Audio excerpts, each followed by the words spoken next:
16 says I just whipped your ass. Yes! You just made the list! Brock Lesnar. And hello, ladies and gentlemen, my name is Stuart Van. My name is Joshua Plummer. And yes, as promised on my takeover review I did a couple of days ago, Josh is back, and we're doing this. Hello. Yes, Josh is back. You know, because obviously we couldn't do the takeover one. Sadly, it just the timings didn't mess up quite well.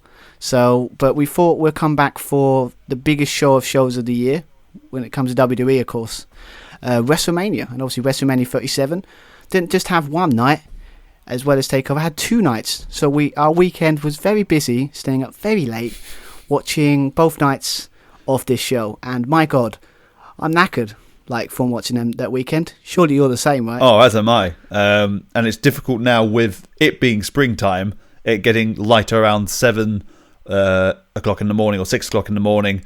You go to bed at 4, and your body just instantly wakes up, even though you've had an hour and a half, 2 hours sleep. But nope, I've stayed up all night watching wrestling. I'm going back to bed. No, but not one night, 2.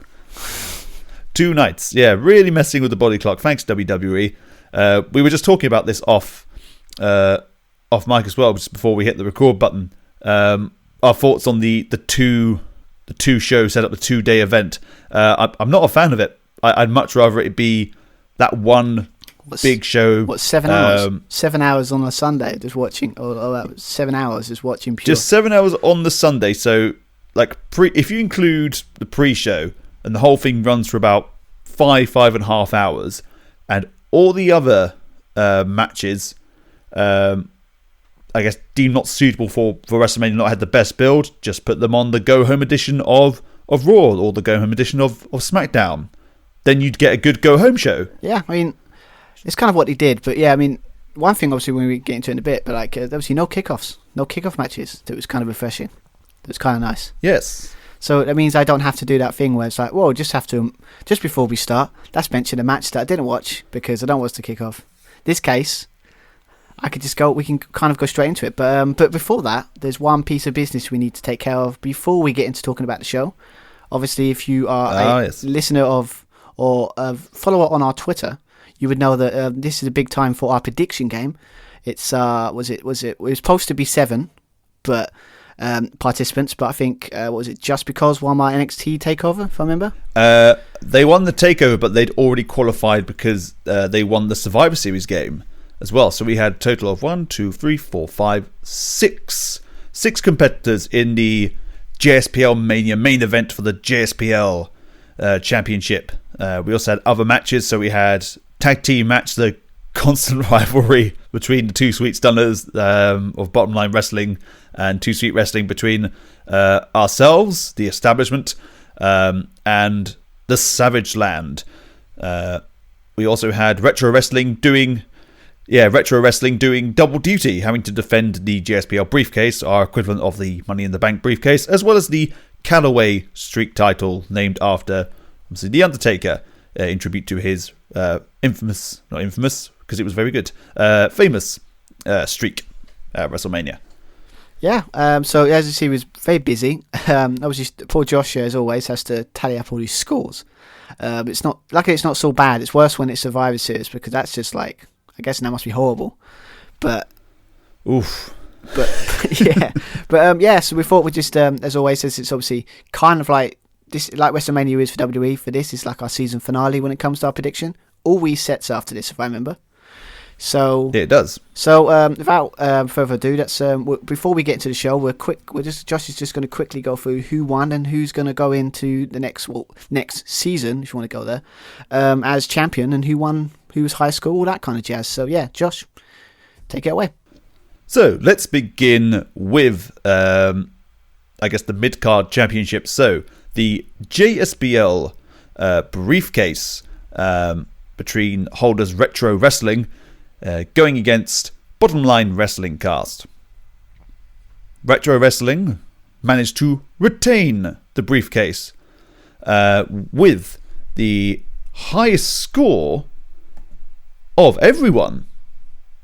They scored 57 to Bottom Line's 39. So they yes, they did really well in the Tag Team Turmoil match. A lot of points up for grabs on that one, and a successful tiebreaker. Obviously getting a lot of other predictions correct as well. So, not only did they retain the briefcase, and not only are the highest scorers being the number one contender for whoever won the JSPL Championship match, but they also managed to successfully retain the Callaway title for the third time. So they've kind of they've got number one contenders anyway. So that means the Callaway is going to be up for grabs at Money in the Bank, the vacant Callaway title. What a way to kick it off, right? It is. And now, in case you were wondering who they went up against for for the briefcase, Retro went up against Outsiders Wrestling, and Retro Wrestling went against Bottom Line for the Callaway. That was my bad. Outsiders scored 25. So Retro, once again, they retained briefcase, the Callaway, and are the highest scorers of the night. Very well done. You are the number one contenders, Retro Wrestling. The tag team match, the ongoing feud, the ongoing rivalry between the two Sweet Stunners and the Savage Establishment. Two Sweet Stunners going in to the match, defending champions. So, Two Sweet Wrestling scored 49, and Bottom Line scored 39. Can you do the quick maths, Stu? What's that in total? God, I'm not good with maths on the fly. Nice try, but I have no idea. They scored 88. They scored 88 in total. Now, our tag team partner, the Savage Land, they managed to score 48 in total. Now, that means that in order to win the tag team championships, we need to score 41 points or more. There was a little bit of a setback, though, because in the very first match, and a match we're going to get into, we had a tiebreaker on the Scottish Warrior. A lot of people did. Quite a few people did, and we started off the night with minus 10 points. Yeah, not a great start. So, not a very good start. However, we sort of made up for it in the Tag Team Turmoil match, scoring 19 points in that. So bear in mind that we have to score 41 points or more in order to win the Tag Team Championships with the Savage Land. And I can tell you, Stuart, that we scored 47 points. We have new Tag Team Champions in the JSPL. We take our titles back. We've got our titles back. So, I got to be honest, it's a nice feeling because this prediction league, I've been pretty rubbish. I've been pretty bad this year. Because it's like on the league, we're like, what? Last time I checked, like 6th or something. It's not great. 6th or 8th, yeah. We've had one run with the tag titles, but if you compare it to the last year's campaign where we basically won everything. Yeah, it's not great, but I take any gold we can take. And the cool thing is, I'm just glad we're going to go into, could we say it new season? Because kind of what it is. Yeah, we're going to a new season. Well, it is, new campaign, I guess, yeah. Yeah, we're going to, as everything, we're going to go into a new campaign with gold around our waist, or going to be champions, so... Hopefully we can. Yeah. Hopefully we can do that. We can do the old, thing where it's like, okay, now we're champions. Now we can build the tag team division because we don't have one. Barely don't have. Yeah, we need more tag teams in the JSPL. We have plans for that, so we'll get into. Obviously, check out our Twitter for that. But yeah, so I guess most people are not really here to hear about our success. A lot of people want to hear about the main event of the show, the main event of who got the high score and who won. Who is the JSPL champion going into next season? So our 6 competitors, all qualifying in different ways in all sorts of different games. We have Then Now Whatever, Better Call Creative, Last Blogger Standing, Everything Pro Wrestling, Just Because, and our JSPL champion going in to the match was Mags, who was also the table topper of the campaign. So, at the end of night 1... we had Then Now Whatever, who were on top with 38. In second was Better Call Creative with 35. Last Blogger Standing on 29. Mags on 28, Everything Pro Wrestling on 21, and Just Because on 12. So, for a few teams, it's pretty close. Like, 10 points in it. A lot can happen. Going into the final score after Night 2. In 6th place, with 30 points, Just Because. In 5th, with 40 points, Everything Pro Wrestling. In 4th place, with 49 points, Then Now Whatever. Then, in joint second place. Joint second place. And this is a 1 point difference from second to fourth or second to third. With 50 points, our Last Blogger Standing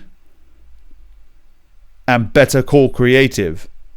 Meaning for the first time in JSPL history, the JSPL Championship has been successfully defended. So congratulations. And still reigning, defending, undisputed JSPL champion, it's Mags. Wow. With 53 points. Congratulations to Mags. He's been on fire this prediction season. He's kind of been topping that table for most of it, hasn't he? I remember I've had a quick glance, but yeah, I guess it's one of those. Things. History making night when it comes to a 2 nights event. When it comes to like first live crowd, and obviously first time the title has been successfully defended at WrestleMania. So yeah, so it's kind of all changed on the other side, but when it comes to the main championship, it's no change at all. So yeah. No. Anyways, congratulations, man. Congratulations, Mags. Congratulations to everybody. Yeah. And thank you everyone for playing. And we hope to see you in the next campaign when the league restarts at Money in the Bank. The good thing is we've got time to actually relax, because I don't think that's too like mid-May. So we've got a couple of weeks to chill out for a while. So that's good. But anyway, yeah. So we got that. That was a little piece of business to get sorted. Good thing is, as Josh said, have a listen, but obviously check out our Twitter on Wednesday or Thursday. We'll probably post them up in the next couple of days so you can see them visually as well as listening to the scores here. So but yeah, so I think so we've done that. So now I think it's as we've got a lot of stuff to talk about here, and I'm not talking about. We do. So we're going to try and get it through this a bit quicker than we normally do. So I've got to stop rambling, and we've got to start getting focused. But yeah, so obviously we're going to talk about, obviously, first we're going to talk about night 1. It's kind of interesting because obviously I didn't know what to expect, because obviously it's the first time we have fans. That's like so refreshing, by the way. It's just like, what was it? They kind of started off the show with kind of Vince all standing on the stage, kind of thanking them to come back. So glad they're back type stuff. But if then US fans probably might not know this, but or might not understand, but we are quite used to bad weather around about this time. But apparently for WWE, it's like a massive storm was a front. Apparently, like before the show, like half an hour before the show as well, the authorities or like people in the stadium asked the people to go back inside.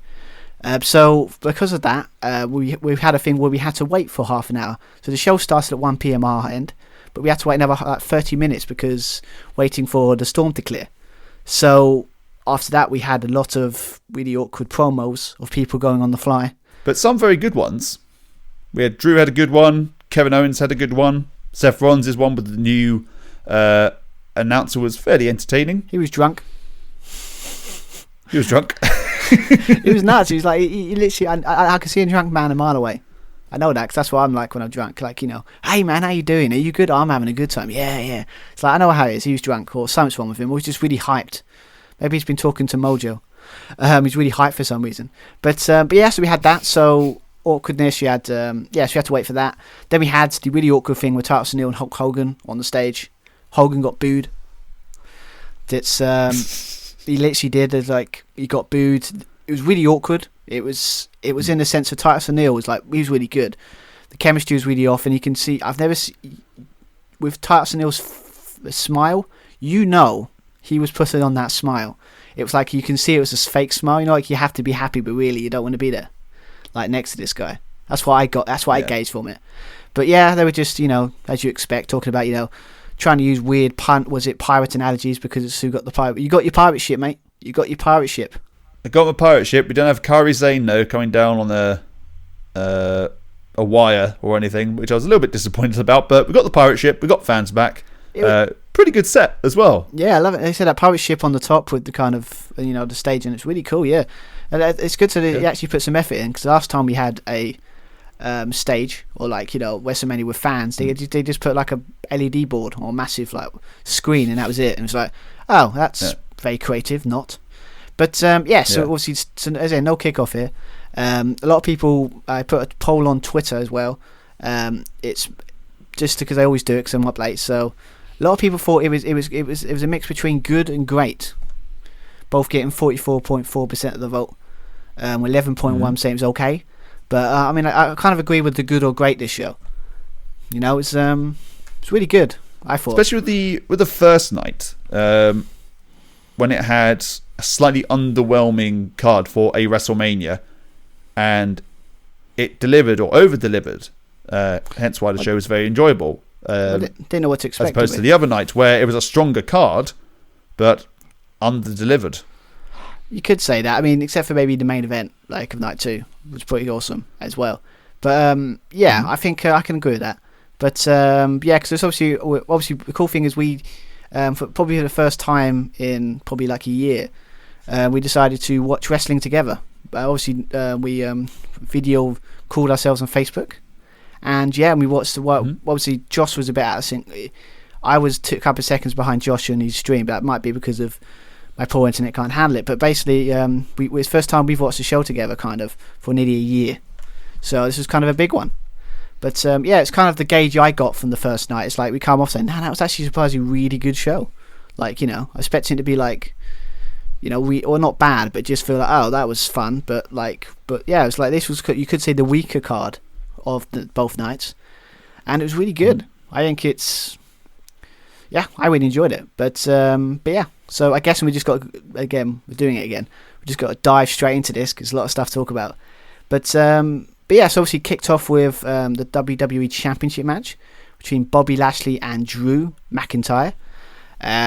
Normally, I would be like, oh my god, WWE Championship, kicking off a Mania. That's should be probably main eventing. But in this case, it was fine because it's the first match that fans have seen live for almost a year.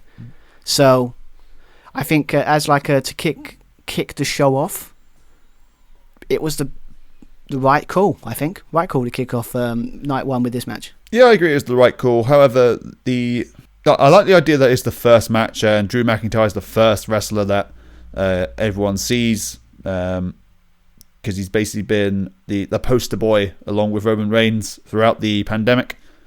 But you kind of threw that away when you had the big old announcement from Vince at the beginning with all the roster on the stage, and then you had Hulk Hogan and Titus O'Neil.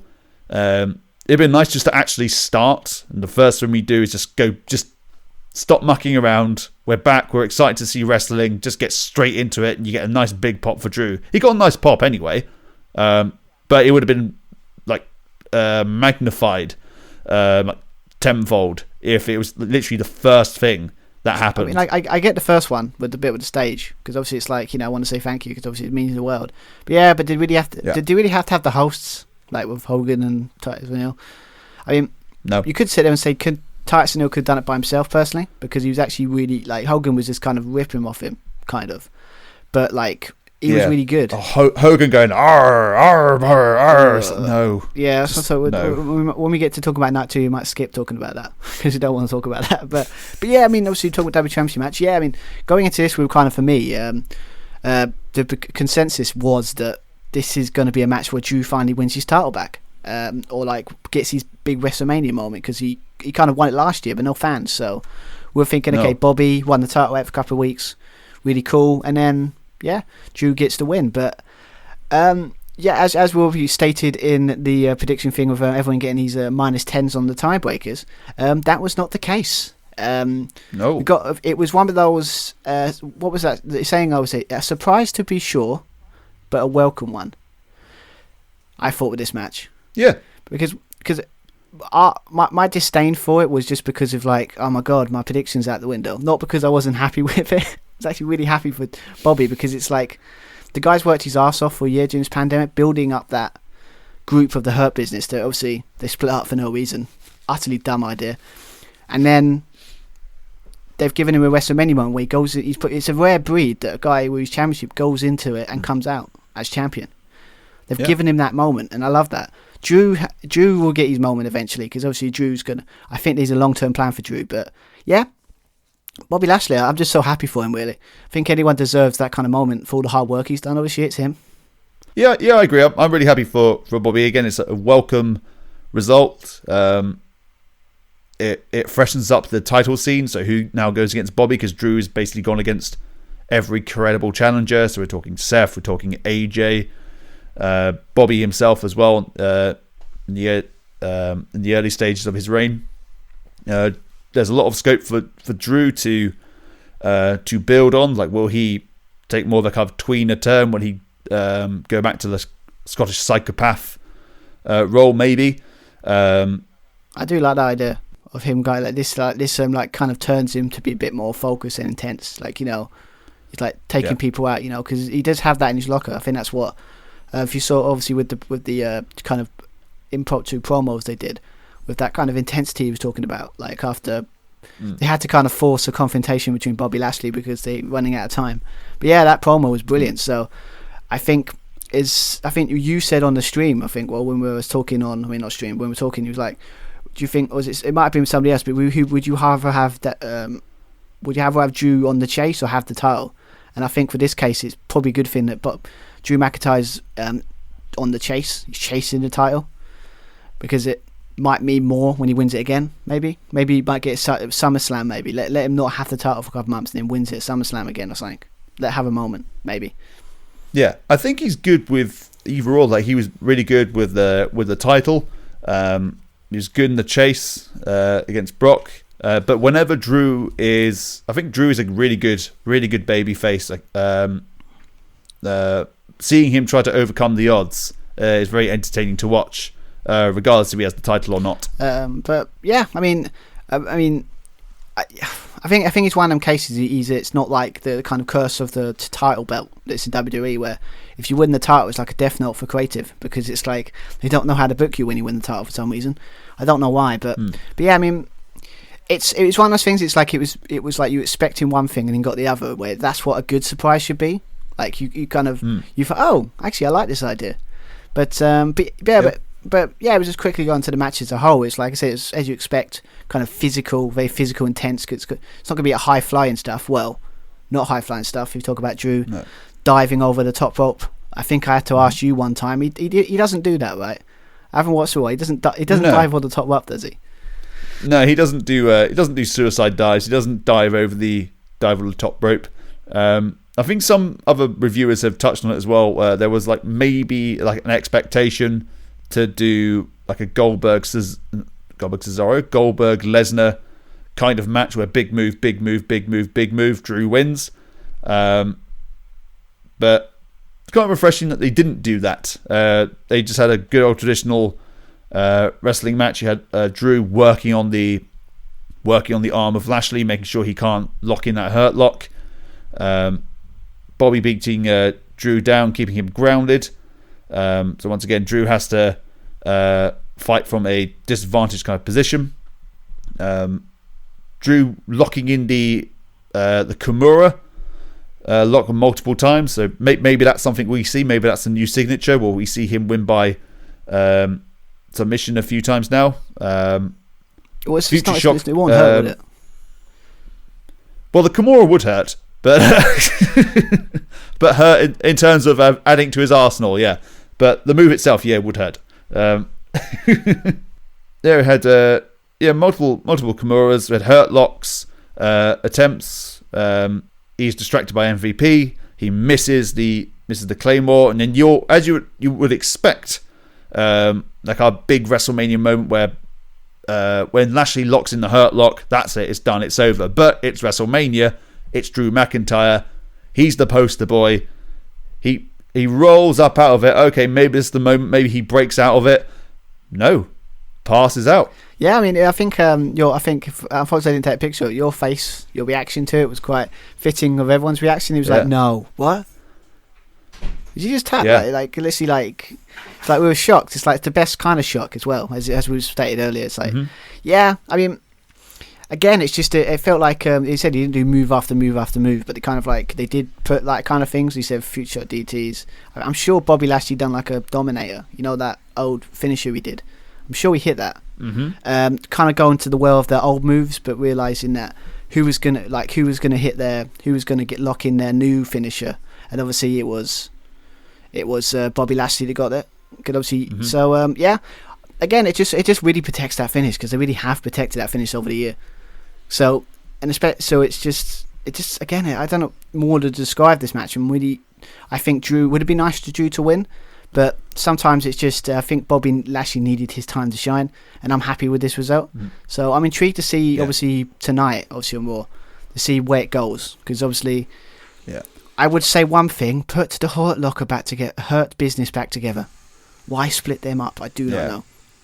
Yeah, they were teasing the potential like Shelton Benjamin being kicked out, but the entire Hurt Business. I get the reasoning where they were given the opportunity to take out Drew McIntyre and they didn't take it, even though I'm pretty sure they had 2-on-1 matches on Raw. I'm pretty sure. I don't know, but I don't know. It's a weird decision, and you could do a thing where they come. But then I guess there's no point now because it shows he doesn't need them. So I guess in that just sad truth is it's on a long line of things where it had a good thing going and Vince wanted to split them up for some reason. Just because they didn't think they wouldn't boo Bobby Lashley. That couldn't we just have a tweener thing where both people cheered and we can just make up our own mind? But apparently Vince didn't want that, so and he stuck his heels down for it. But again. Can't sit there and say they're not booking Bobby Lashley strong because he's got his WrestleMania moment of a rare breed of defending the title. So great way to. I think it's a great way to start the WrestleMania here. You've got either the big moment. WrestleMania's for those moments, for those emotional highs, you need those emotional lows as well. It's a shocking start. Well, we actually had two shocking starts. But in different contexts with both these nights. Yes. One was a welcome one. One was a very confusing, not welcome one, and unwelcome. We'll talk about the second one when we get to night two. But yeah, obviously after that we had the tag team turmoil match with the winner becoming the number one contender for the women's tag team championships and go against Shayna Baszler and Nia Jax on night two. So we had, Layla and Naomi. We had Dana Brooke and Mandy Rose. We'll talk about Dana Brooke in a bit, because that's kind of funny. The Riot Squad. That's Mandy Rose, but okay. Got it wrong, sorry. Anyway, it doesn't matter. Little slip up there. Damn it. Anyway, so obviously we had Naomi, Natalya and Tamina, and then obviously a late edition that was crappy for us, because they always do this, because they want to trip us up. We're going to use tons of puns. I'm sorry. It has to be done. And obviously BDK and Carmella. That every time I see this makes you realise, just put the Iconics back together, for God's sake. If you put them in a tag team, for God's sake. BDK is doing the whole trying to find a partner gimmick, or handing her It's beautiful. It's lovely. her CV resume, and no one's accepting it. No one wants her help because she costs them wins. Why not just do that angle? I mean, what's Peyton Royce doing at the moment? Nothing. I mean, she had that bit in Talking Raw? Was it Talking Raw?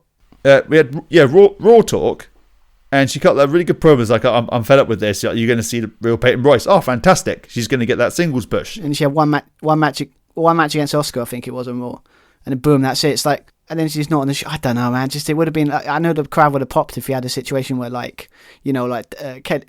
Kay was like, "Where's my partner?" And all of a sudden she comes out, and it would have been like, "Yeah, the Iconics are back." It's like, she has to find a partner. I know, but I guess then they really want to push this Carmella thing. I don't know why. But yes, they were in it as well, last minute additions. But yeah, as we're obviously joking around, it's there was obviously bits before that. But yeah, I called it Slip or Mania because it's like poor Brooks, you know. She like. It was Mandy Rose who fell over. Oh right, yeah. If I get another slip up. I get confused though because when you think about the out. Yeah, I got confused as well. They're both blonde and wearing which is good because they looked like they were a tag team. Yeah, but I didn't know who was who. Yeah, I don't know. I think it was hard to tell, but I guess it's no excuse from my end. But yeah, obviously we had she obviously slipped up. We didn't mention it in the match we just talked about, but it was obviously with the rain. It was a lot of the stuff was quite slippery on the ropes and not top rope. So it's no surprise. But again, she I think I went on was it Dana Brooke? No, Mandy Rose's kind of Twitter or Instagram, and she's really taking a mick out of her partner for that one. She's not going to be able to live that down for a while. She's going to get memed. She's going to get a lot of memes and gifs on the Twitter, right? Because of that. Yeah, it's not going to beat Titus Ward's slide though. No. Who else fell over? Didn't Oh yeah, Batista fell over. That was the most recent one at WrestleMania. Yeah. That was funny. It says a lot about the British. Like, we just love it when people fall over. It's the best comedy. When we did I think I mentioned it. When we mentioned it before, there was a poll for the best British television moment of all time. And there's been a lot. There's been royal weddings. There's been funerals. There's been England winning the Football World Cup, the Rugby World Cup, the Olympics, all sorts of stuff. But no, the top moment for like fiction and in real life as well, real life events, was Del Boy falling over. Mate, it's a classic moment. I mean, can't be that surprised. Well, what classifies Britain's humour more than Basic Guy? Yeah. It's something you could potentially see like every day, someone falling over. I know. Well, I don't know. It's still funny when it happens. We're talking a lot about Mandy Rose falling over rather than the match itself. So should we talk about the match? I mean, to be fair, the match as a whole is like, it's a lot of like, you can go through it quite easily when it comes to. It's surprisingly was quite good. Not because there's no way when he build. It was more like they announced it and that was it. But obviously we had was it Natalya and not Talia, Naomi and Leda with and Carmella, Lana and Carmella and Billie Kay. Obviously, I like the thing with Billie Kay kind of like trying to copy Carmella. She's like, she doesn't know what to do. She's like, okay, have I got to pose here? Have I got to do this? Have I got to do that? Yeah. Doing her Damian Mizdow impression. She's so good. I mean, it's just like she's so funny. But yeah, well, you had good exchanges between these two teams. But the big kind of shock where obviously Billie Kay pinned Lana with a like surprise roll up, but like Carmella was kind of putting her feet on her back to kind of use leverage. So it's like she can't kick out. Yeah, I think it was on Naomi, but yeah, and they tried to use exactly the same tactic on the Riot Squad as well in their best Harlequin inspired gear. The ref saw it though this time. You know, the ref was on it. Ref saw it though this time. Yeah, but they're not all useless referees. No. They can see things when they want to. Either they get knocked down and been out for 10 minutes, or they actually are quite good at their job. So depends on how the story goes. They managed to kick Carmella to the outside. The Riot Squad land their double team, kind of like code breaker and senton onto Billie Kay, eliminating the team of Billie Kay and Carmella. This is when the infamous moment happened. We've touched on it before. Yeah, down come Dana Brooke and Mandy Rose. Mandy Rose falls over. It's hilarious. Botchamania going to be all over. There's actually some really nice moves and really nice exchanges between these two teams. I wouldn't mind seeing these two teams go at it again. Actually, yeah, it actually wasn't all that. I was actually quite surprised by that. Like, not because it's like, you know, like sometimes it always feels a bit. Sometimes with this, because a lot of these teams are put together, there's no chemistry. But it seems like these two were just like really. It seems like they've been working together for a while, so it feels like the chemistry was there. Yeah, it's like, it said like some really cool counters and a lot of good moves in it. So yeah.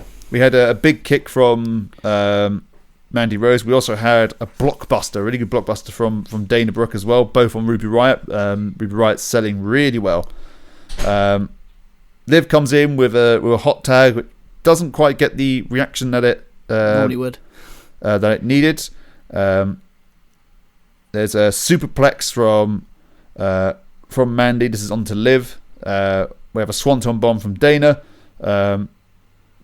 We have the roll up from Dana, which is then countered by Liv. 1, 2, 3. It looks like potentially the Riot Squad are going to go all the way, but they have to get past Natalya and Tamina, who have been heavily pushed in the last couple of weeks on SmackDown. Did the ref get confused though? Because I remember they done a thing with the announcement where like they announced that Liz Morgan got eliminated, but then they had to reverse it and say no, it was actually was Dana Brooke, or like she got eliminated. So I don't know. It happens because it was a quick roll up, but it's the second time in a matter of 3 weeks we've had a confusing finish with a small package. So pin. So stop doing them if you can't do them right. I'm just saying. But anyway, yes. So yeah, we had that. As you said, Tamina, Natalya and Tamina came in. That was awesome. We had a bit where they did that kind of cold breaker into a diving senton combo finisher. It worked on one, but Tamina kicked out. But it said the match kind of ended with a really cool thing where he had a nice homage to Natalya's father with the heart attack on Ruby Riott. You thought she was going to go for the sharpshooter, but for some reason she changed her mind, tagged in Tamina. She went to the top, hit the Superfly splash, got the pin, got the win, and they're gone against the women tag team champions in night 2. I got to be honest, it was better. I would say better than I expected. Because I was expecting it to be like, okay, we'll just get through this. But it had some really good exchanges between teams. It had some really cool moves, really good setups. Yeah, I think they might actually start to be building some actual good teams for this women tag division. Would be not, for a change. Yeah. Again, I'd like to see Mandy Rose, Dana Brooke against the Riot Squad, maybe for the number 1 contendership. I think it was the right kind of length. It's very lowly rated on Cage Match. I think it's on like 3 out of 10, which I thought was fairly harsh. I mean, yeah, the emotional investment, I get it. If the Riot Squad won, they're I guess like the proper, like they've been the proper established tag team out of all these teams, they'd probably get a better reaction, especially if they go all the way. And then they've got to overcome the odds. So say like Shayna, Baszler, and Nia Jax maybe come out and attack them afterwards, or attack them backstage. You'd probably get a bit more investment, I'd say. But they've been pushing Natalya and Tamina on SmackDown. So we'll get into that when we get into night 2. But yeah, good. It was good. Up next we have what I think is match of the weekend. Well, for WrestleMania at least. That's a high praise. There's so many good ones over the weekend. So, but yeah, as you said, yes, we're talking about the match. I guess you were the same. Were you looking forward to it? Because it's Seth Rollins, as much as the guy is really can't shut his mouth sometimes on Twitter and says some things that really annoy you. No one can deny he is probably one of the best performers they have in the ring. Mm-hmm. And then to go against another great performer in the ring, against Cesaro. One thing I've got to point out before we talk about it, it's kind of funny that I love the way they think that the reason Cesaro hasn't been pushed is because us fans have just started to notice him now. Where really, they've just started to notice him now. We've been knowing how great Cesaro's been for nearly since 2013. We know how great he is. Don't insult us. We know how great he is. Then when he won the Andre the Giant Memorial Battle Royal at WrestleMania 20, it was 30 rather. This is great at the beginning of his push, and then he was with Paul Heyman. He was with Paul Heyman for a little bit, wasn't he? Unfortunately, used him as a kind of like excuse for Paul Heyman to just gloat about ending the streak. And they thought, I remember in an interview, they thought that would rub off on Cesaro, but it didn't work. But yeah, and then after that, it just kind of went weird. And then he done the thing with the bar that was awesome. But yeah, it's been kind of on and off. But yeah, I mean, it's just I just love that they're saying it's all because we haven't noticed him. It's like bollocks. It's because Vince hasn't noticed him. Sure, we've noticed him for years. Yeah, we always loved Cesaro. This is his first singles match at WrestleMania. I was surprised by that because I thought when I think about it, it's kind of he's had a lot of tag matches, so makes sense. And I do like the promo of kind of like Seth Rollins kind of paid for his own promotional material, trying to crap on. Was it Cesaro saying, "Well, you're rubbish, but if you embrace my vision, you can become great." But yeah, let's be honest. This feud is basically around kind of the swing. Kind of like, Cesaro trying to, Seth Rollins is trying to recruit more people again. Cesaro was the last person when he all walked out on him. He hit him, and we had this nice spot that's always fun. Is he hit, was it 22 swings? Is it 22, if I remember? 22 swings with Seth Rollins still holding the microphone, so you just hear him screaming, which was a joy to watch. Well, I mean, to be fair with this match, we didn't get our 100 swings that we kind of joked about in our, I think, a Fastlane review. I think it was. We said like we want 100 swings, you know, but we did get quite a many of them in this match. But yeah, it said Cesaro. I wouldn't suppose Cesaro was on fire in this one. It was like right out the gate and like a massive uppercut on Seth. You know, it was pretty intense. But the whole kind of story, kind of halfway through this, was basically Cesaro trying to lock in the swing, Seth countered, back and forth, you know, that kind of stuff, and kind of Seth Rollins working on the arm to stop him from doing the swing because he was quite pissed that he got with the 22 swings. He wasn't happy about those. No. So, but yeah, it was basically that was the match for a good portion of it. But then it's only a matter of time, and then boom, was it Cesaro finally locked in? Was it done the swing? I think that his first attempt at the swing, he only was able to get within 8 or 9. I think it counted. I think you counted more than I did during when we were watching it. But yeah, he got that. He got the swings. Finally hit one of the swings anyway. But yeah, as always, we're talking about how great Seth is. He's done this one really corkscrew, kind of frog splash that I don't think I've ever seen him before do. That was lovely. I mean, it's Seth. He always gets heights on those frog splashes. He's probably up there with like Montez Ford when it comes to those heights and really good frog splashes. But yeah, he had that. He had we had I don't know what the move was. I think it was like a tilt-a-whirl. I think it was like a nice counter straight into neutralizer on Cesaro. Again, it's really. We also had another callback from previous move sets as well. So we had a neutralizer counter into the pedigree by Seth Rollins. So that was a nice yeah, I mean, touch. to be fair, I don't think he's used that since probably when he faced Triple H at WrestleMania. I can't remember what WrestleMania was. 4? 33. I think that's right. Yeah, but so he hasn't hit that for a while. So I think it shows that he's pulling out all the stops because he really wants to beat Cesaro here. But yeah, we had obviously he had the flight. Was it the I think it's that springboard knee he does Seth. We had that really cool thing that they did a Fastlane against Nakamura, or I think it was like was it like a sweet reverse Uranagi or something like like. That's what it's called. But yeah, I think I was thinking it was from New Japan, but you said to me on the stream, on the video call, it's like, yeah, that's Nakamura's thing. It's what he did in New Japan, right? And what he's done in just kind of his moves. So that's really cool. But it all went downhill when Seth was getting cocky, and he was basically saying, "I am God." That's everyone knows that's a bad idea because that what that means, Seth, don't you? You're gonna lose, basically. You're going for a swing. And he tried to go for the he tried to go for the stomp, got countered, and again, beautiful uppercuts by Cesaro again. I love the way that he always has unique ways to hit you with these uppercuts. Either chuck you in the air, push you, hit them. I just love it. So he done that, and another really cool moment where we had like a thing. Yeah, he done swings, but it isn't the only thing that a guy can do to make you really dizzy. He done a nice little, someone said it's called a UFO, but basically it's called an aeroplane spin. And I can't describe it very well, but basically just done the spin, but he took his arms, he was just using his shoulders, like pushing him around. It was just... Yeah, just using his shoulders and just basically spinning him just on his neck. No arms. It was so cool. It just shows this guy is a freak of nature, man. Kind of stuff he can do. And for them to not push him for all those years is a travesty. But I just hope now that, again, he's signed a new contract, apparently. So hopefully they actually decide, this guy could actually be good and we can do something with him. So, but we got it done. Seth was out after that. And then obviously just Cesaro, to put insult to injury, he picked him up. They did say 23 swings, or was it a bit less than that? I wasn't really counting after maybe. I think it was less. Yeah. I would say it probably went about the same, 22 probably, 21. I wasn't counting, but I think I got up to 10, and then he's just spinning in lots of times, but I'm pretty sure it wasn't 23. I remember you saying you were hoping it was was it 37, just because it'd be a nice little round number, wasn't it? That'd be a nice touch. But he done that. So Seth was basically either out or puking in his own vomit because he was he's been chucked around, spinning a lot of times.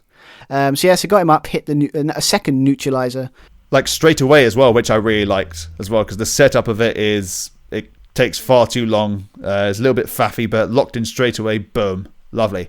Yeah, not mess around. Do it. Hit the pin, get a win. no messing around. Yeah. So Seth, was it Cesaro first singles match at WrestleMania, first singles win, and he finally gets his moment. That's awesome.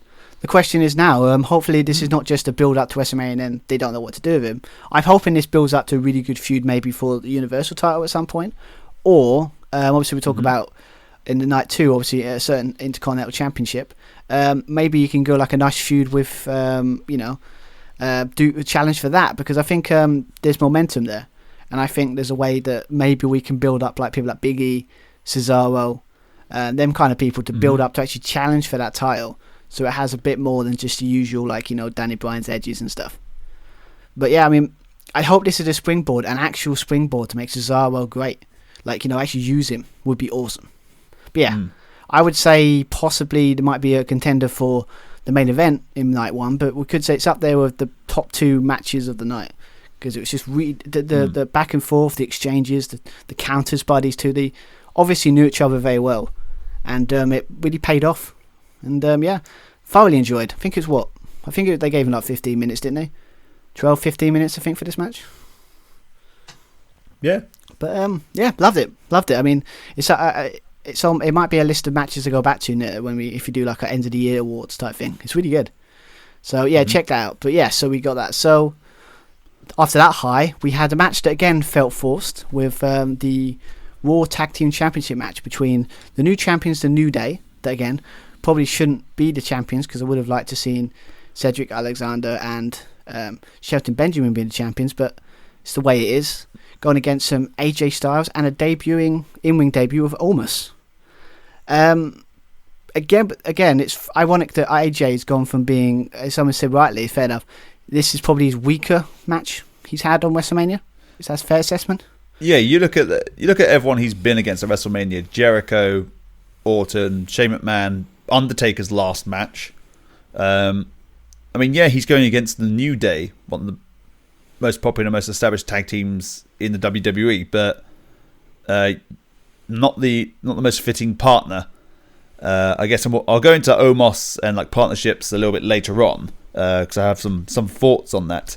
But it was nice to see. It was nice to see Big E do the announcement for the New Day. I mean, why not? He's there. So. They're both there. Yeah, so why not? So that was pretty cool. Were the New Day the heels in this build up? Because they were trying to do this whole thing of AJ and Omos don't have anything in common. I mean, yeah, it's true, but that was the only thing. And there was no animosity between AJ and Omos. And also what's also weird is it's very, very, I think I put my notes here, very, very dumb to try and antagonize a guy at his size by trying to get him, because you can see in his face at a point he was getting really angry.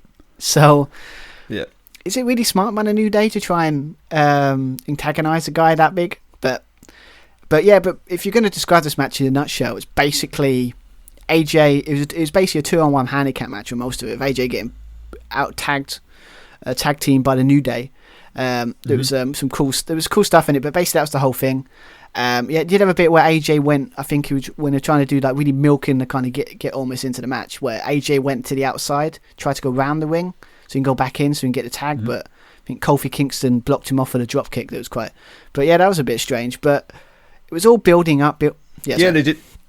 Yeah, they're building up towards that hot tag. So you had Xavier Woods and Kofi Kingston isolating AJ in the corner with some stomps. The double bulldog. Drop kick to the outside. Made a nice standing. We had a frog splash onto the back of AJ from Kofi. Later on, we had Xavier Woods on the top rope as AJ was down, knocking Kofi out the ring. Kind of toying with Xavier on the top rope to make that hot tag to Omos. And if anyone's going to sell fear or sell shock, it's Xavier Woods. He's fantastic at it. I done the whole what was on my notes, like his look was priceless. He's like crap. He's in now. Yeah. And I gotta be honest, I love the bit where it's like normally it's like, but he's not selling. It's like that's the point. It's like he's trying to do kick to a leg, didn't work. A standing drop kick just bounced off him. Nothing was working. Mm-hmm. One thing I've got to point out, maybe it's just a camera thing, where had a bit where like you probably got, was it Kofi Kingston and his late Xavier Woods kind of like on the ropes, like kind of like looking at each other saying, "Oh my god, what are we going to do?" But the camera was like tilting up. So like you got was it Xavier Woods and Kofi Kingston on the both sides of the shot, and then you've got like was it almost like looking really tall and really menacing. So it's not that big a deal, but I kind of appreciated that because it shows they're really trying to show this guy's huge. This guy's amazing. I wouldn't say he's amazing. He's an amazing specimen, I'd say, but he's evidently green from the amount of what the AJ did and New Day had to do. Yeah, they really were protecting his lack of wrestling ability. It's obvious there, but yeah, for sure. He had some nice backbreakers to Xavier, to Kofi as well. The claw involved there as well. I liked AJ using him as a platform to hit the phenomenal forearm on the Xavier Woods. And then almost with his finisher, the chokeslam / powerbomb for the win. 1, 2, 3. We have new Raw Tag Team Champions. And I think AJ's a Grand Slam champion now. I think he's won it all. I think he's won all the championships. Oh, that's right. I remember seeing the picture on the, I think the Facebook that really pushed it. It's won all of them. But it's one of the first times in a while that actually a guy's won all the titles. And it didn't feel forced. Yeah. You know? Why didn't they do that storyline then? I don't know. Why didn't they go for that? He needs to find a partner, but no one likes him, so he uses Omos. And fuel that with potential animosity, with New Day throwing, you have nothing in common, blah blah blah. I could see this match going either way, with the New Day winning, and Omos then going his separate ways to do something else, which would tie into night 2. He's not ready for that. I don't think he's way, as you said, he's green. He's not really ready for that. Not for the singles push, but I'll get into it when we go into night 2. My thoughts on it, but I didn't know AJ was. I completely forgot he was a Grand Slam champion now. But why didn't they just focus on that? That could have been a bigger deal. Yeah, I know, it's weird, right? I don't know. It's but probably because it's kind of was, again, it's another one of these stories that did feel forced. But for what they were kind of going for, kind of make almost look like this really intimidating or devastating figure, like his first match. Job done. Yeah, you can see there was things to work on, but 9 times out of 10 it worked. Kind of what they wanted to do, it kind of worked, because when he came in, the crowd were popping for it. So it kind of, I think that for the structure of what the match was supposed to be, it worked. But yeah, I mean, again, it's for tag team division is bare on Raw, so I don't know who they're probably going to face the New Day 15,000 times, you know. So so they might have them championships for a while, but yeah. It was fine. What it was expected to be, it was exactly what we wanted. Like, it done its job. So it's not going to be a match you're going to go back to, but it was supposed to make Omos look like a beast, and it worked. So, be interesting to see what happens with them two in the future. Speaking of beast and speaking of monsters, this match. This match, yeah.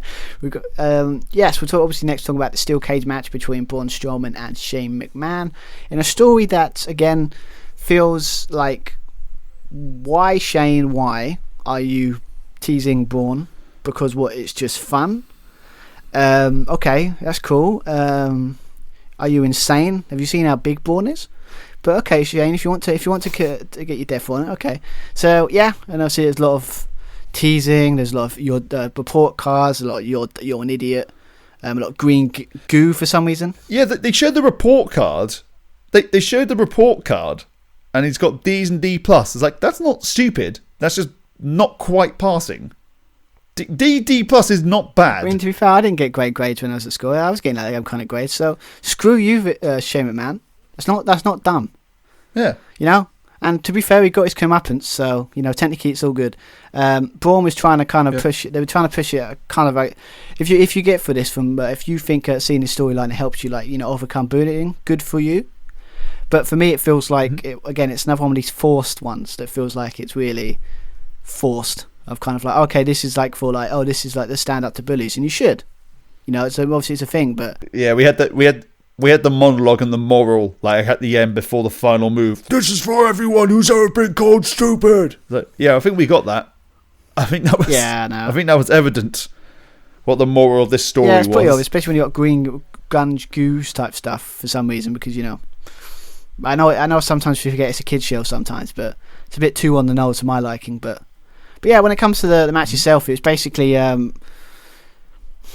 was Braun was coming to the ring after Sheamus obviously came in, and obviously his lackeys. I'm tempted to call them his version of the street, the Mean Street Posse, the thing he had back in the Attitude Era.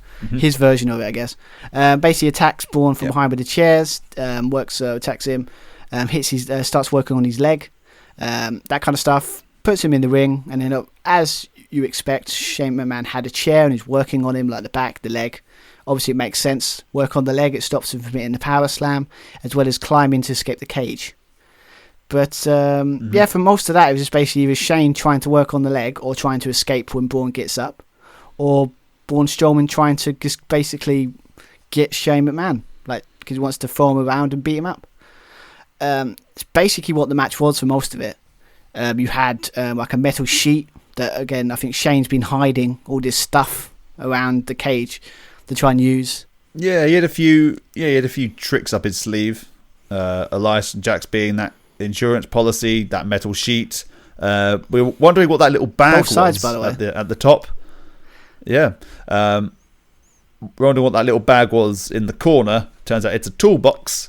I think it was the same toolbox used in the Kyle O'Reilly and Cole match. For some reason, they opened that one up. Yeah, just like, I gotta be honest, like logically, I mean, maybe I don't know. Why would you have a massive heavy toolbox on the top of a cage?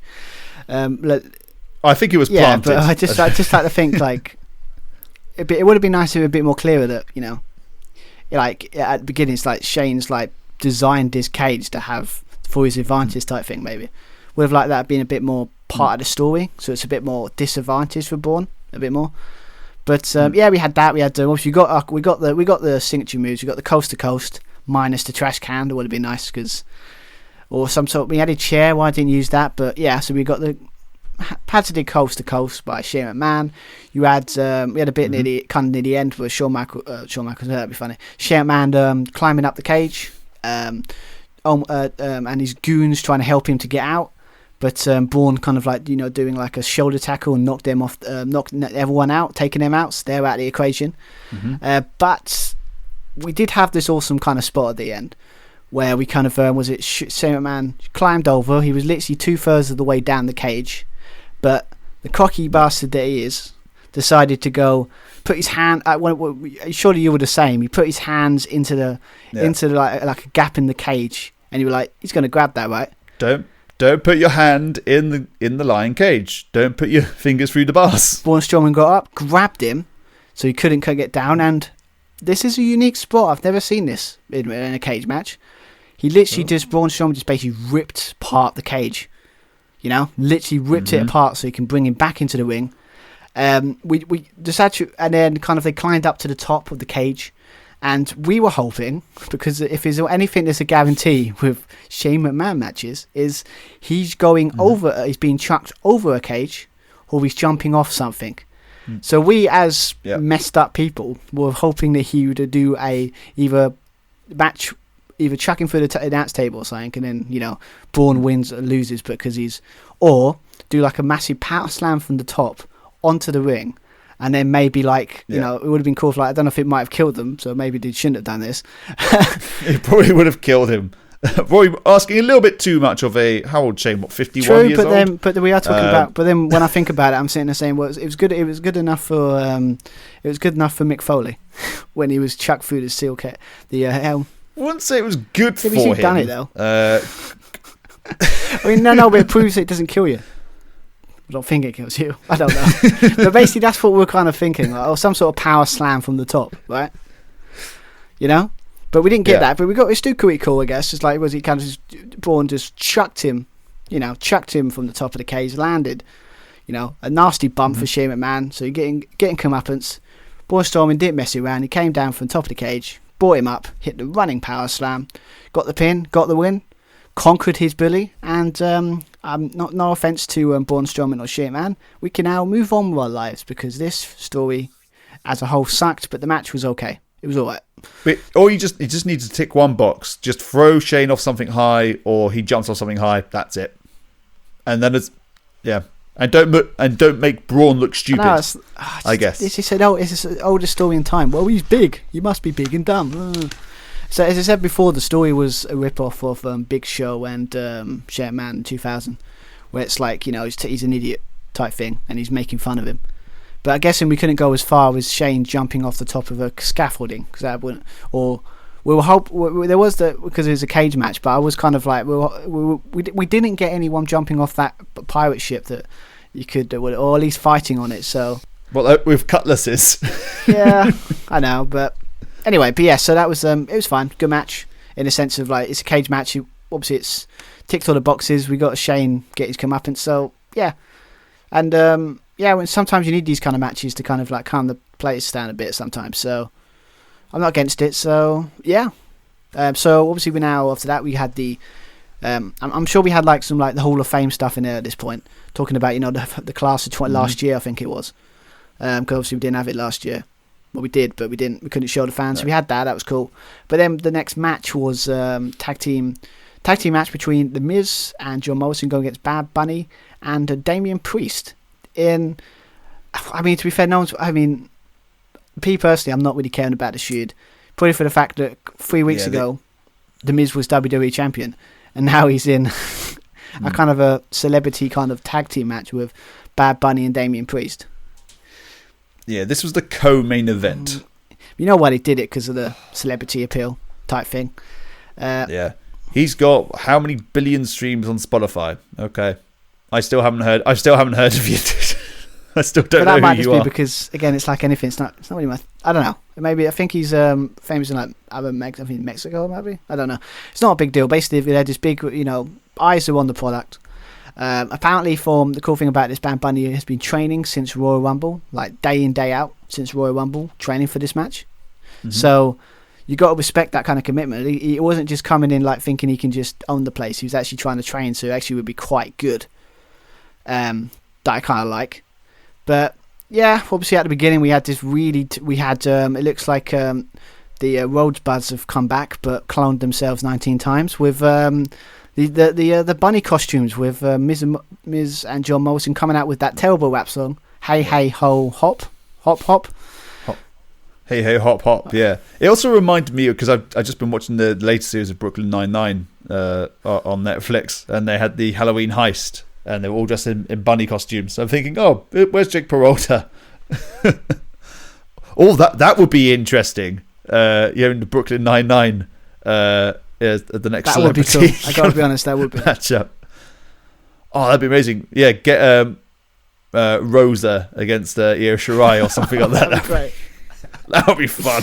Oh, please let it happen. But yeah, so the WWE next crossover, Brooklyn Nine-Nine, do it, book it now. But yeah, so obviously a lot of bunny costumes. It was really campy and ridiculous, but you know, you expect it from, you know, WWE. But yeah, they got a really over the top entrance, but Bad Bunny got a really cool one with like kind of like a truck, kind of like, I got this very NWO vibes. I don't know if that's just me, with the whole like, you know, I don't know if maybe Hulk Hogan let him borrow his truck, because obviously they're in the area. So but yeah, nice little truck entrance. He was on top of it. That was really cool. But yeah, so he came in, but surprisingly in this match, I was surprised, like, you have an actual wrestler in there with Damian Priest. Yep. But Bad Bunny was in this match a lot. It felt like a singles match for most of it. I think that was the initial plan. It was going to be Miz and Bunny with Damian Priest and Morrison as managers, but whether they trusted like Bunny to like carry the match like, just by himself, I'm not quite sure. Or if they wanted to get Priest more involved to push Priest, you can understand it being a tag team match. But yeah, it started off with Priest and Miz, and then Bad Bunny just went in straight away. He's fending off Miz with some right hands. He executes arm drags, toe holds, roll-ups, surprising the former WWE champion. Well, like a really cool hairpiece pin, or kind of like a head scissors kind of thing from Bad Bunny, wasn't it? Mm-hmm. It looked surprised. It looked actually really good. That looked good. Although Bad Bunny and Damian Priest do share in common something in common. Their splashes to the corners to their opponents, they're not great. So I think you had the bunny hops from Bad Bunny. I'm not quite sure what priests are called, but there's something to work on. I'm not quite buying those. We had a DDT, head slam on the table and stomps from both Miz and Morrison, beating down Bad Bunny, building towards that hot tag for Priest. We had those infamous it kicks. We had a DDT counter, I believe, off the ropes. We get the hot tag from Priest, and he's kicking just the hell out of everyone. literally kicking the hell out of everyone. We got a nice, was it dual Falcon Arrow from if I remember after that. Like, yeah, it's really cool. Yep. I would dare say I think Bad Bunny might have actually executed it just a little bit better. You could sit there, and say that. He also executed. Well, they both did their own dives as well. Damian Priest suicide dive, Bad Bunny off the top rope, and Bad Bunny also executed the Destroyer. Canadian Destroyer. I mean, I gotta respect that though, because think about it. As much as you could say it's one of the more easier moves to do because it's in some overused, I'd say, not necessarily easy. Yeah, but I think it does rely a lot on the person that's doing it. Like, you're taking it, if you know what I mean. Because a lot of it's like, I don't know how to describe it, but yeah, so it's not the easiest because I'm not a professional wrestler, but it's one of those moves that if you like had someone that kind of knows what they're doing and doesn't, and you got someone that doesn't, it's one of the moves you can do that looks spectacular than trying to do others. But yeah, we did that, so that was awesome. But it looked really cool as well. Joe Morrison taking one for the team. We did have a bit before that when he had like Miz, this nice little exchange between Miz and Damian Priest. Was it Damian Priest kind of got off his finisher? Can't remember what it is. And then like Miz kind of countered into a nice skull crushing finale. Nice little exchange for them too. But oh no, the Reckoning, that's what it's called. Sound of Heaven's his went for the Reckoning. Nice counter into a skull crushing finale. It was really cool. I like with some of the matches what we're talking about like earlier. I like the counters into counters type thing. I like the kind of counters into finishing moves. But yeah, I mean, it kind of ended with was it Damian Priest lifting up the Miz on his shoulder. It looks like they might have gone for like a doomsday device type thing. But Bad Bunny just jumped off of this nice little crossbody on the Miz. He got the pin and pinned the Miz, and he got the win. In again, if you describe this night in anything, exceeding expectations. I was thinking this would be a train wreck, but it was actually really good. Yeah, Bad Bunny impressing. But still, for me, I'm not really emotionally invested in this match, and especially as a co-main event. If they had the same kind of spot with when Rousey had her first match, you can understand that kind of positioning there. But a co-main event match, not keen on that idea. But I mean, if you look at it, it's one of the better celebrities because at least it wasn't awkward at all. Like, some of the moves he actually executed quite well. It's obvious. He did commit to it because it at least seems like that training did pay off because some of them moves did look quite slick. Like, you could pretend like some of that Canadian Destroyer looked good. That kind of was it airplane spin or kind of head scissors look was actually quite well. So it wasn't. It was some matches you can see some celebrities like they probably haven't trained that well for this, or they've just had a couple of months weeks training. But this one, it's like it felt they've been working probably on this match for months. So. And I think it delivered in some ways. Maybe not having before the main event, but it was still fun. It still had some cool moments you can talk back, and you're expecting the celebrity wins because the celebrity always wins. Everyone knows that. So, and obviously again it showcases Damian Priest because I thought, well, is he supposed to be in this match? But you've rightly pointed out when we're doing video chat, that's like he's in like a co-main event of WrestleMania on his first, and it's a good spot for him and.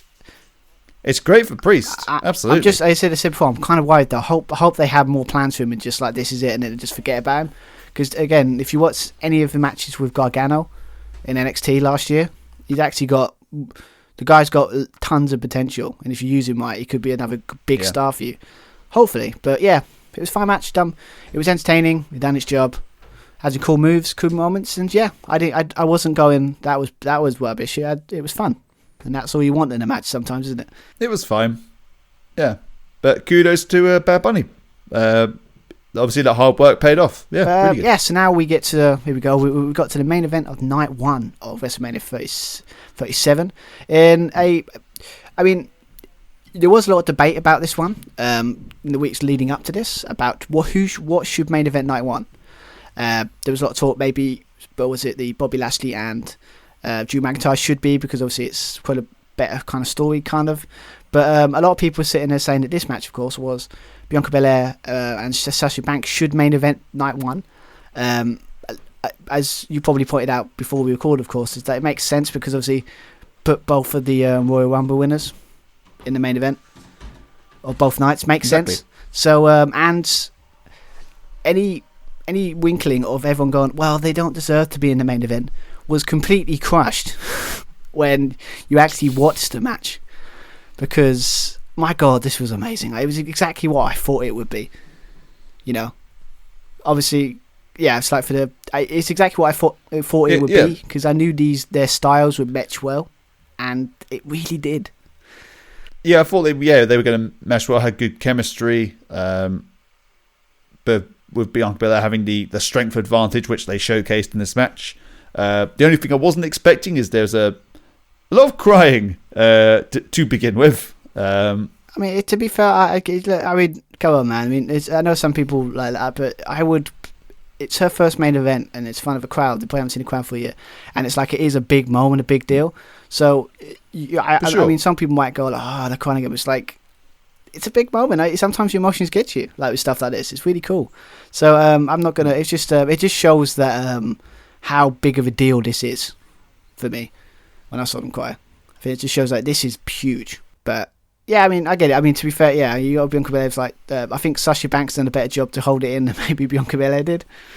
You know, because he's just like really trying, but you know, it's the emotions get you. So, yeah, again, it just, I don't know where you go with this. Really, it's like it had all kinds of awesome stuff. You obviously both.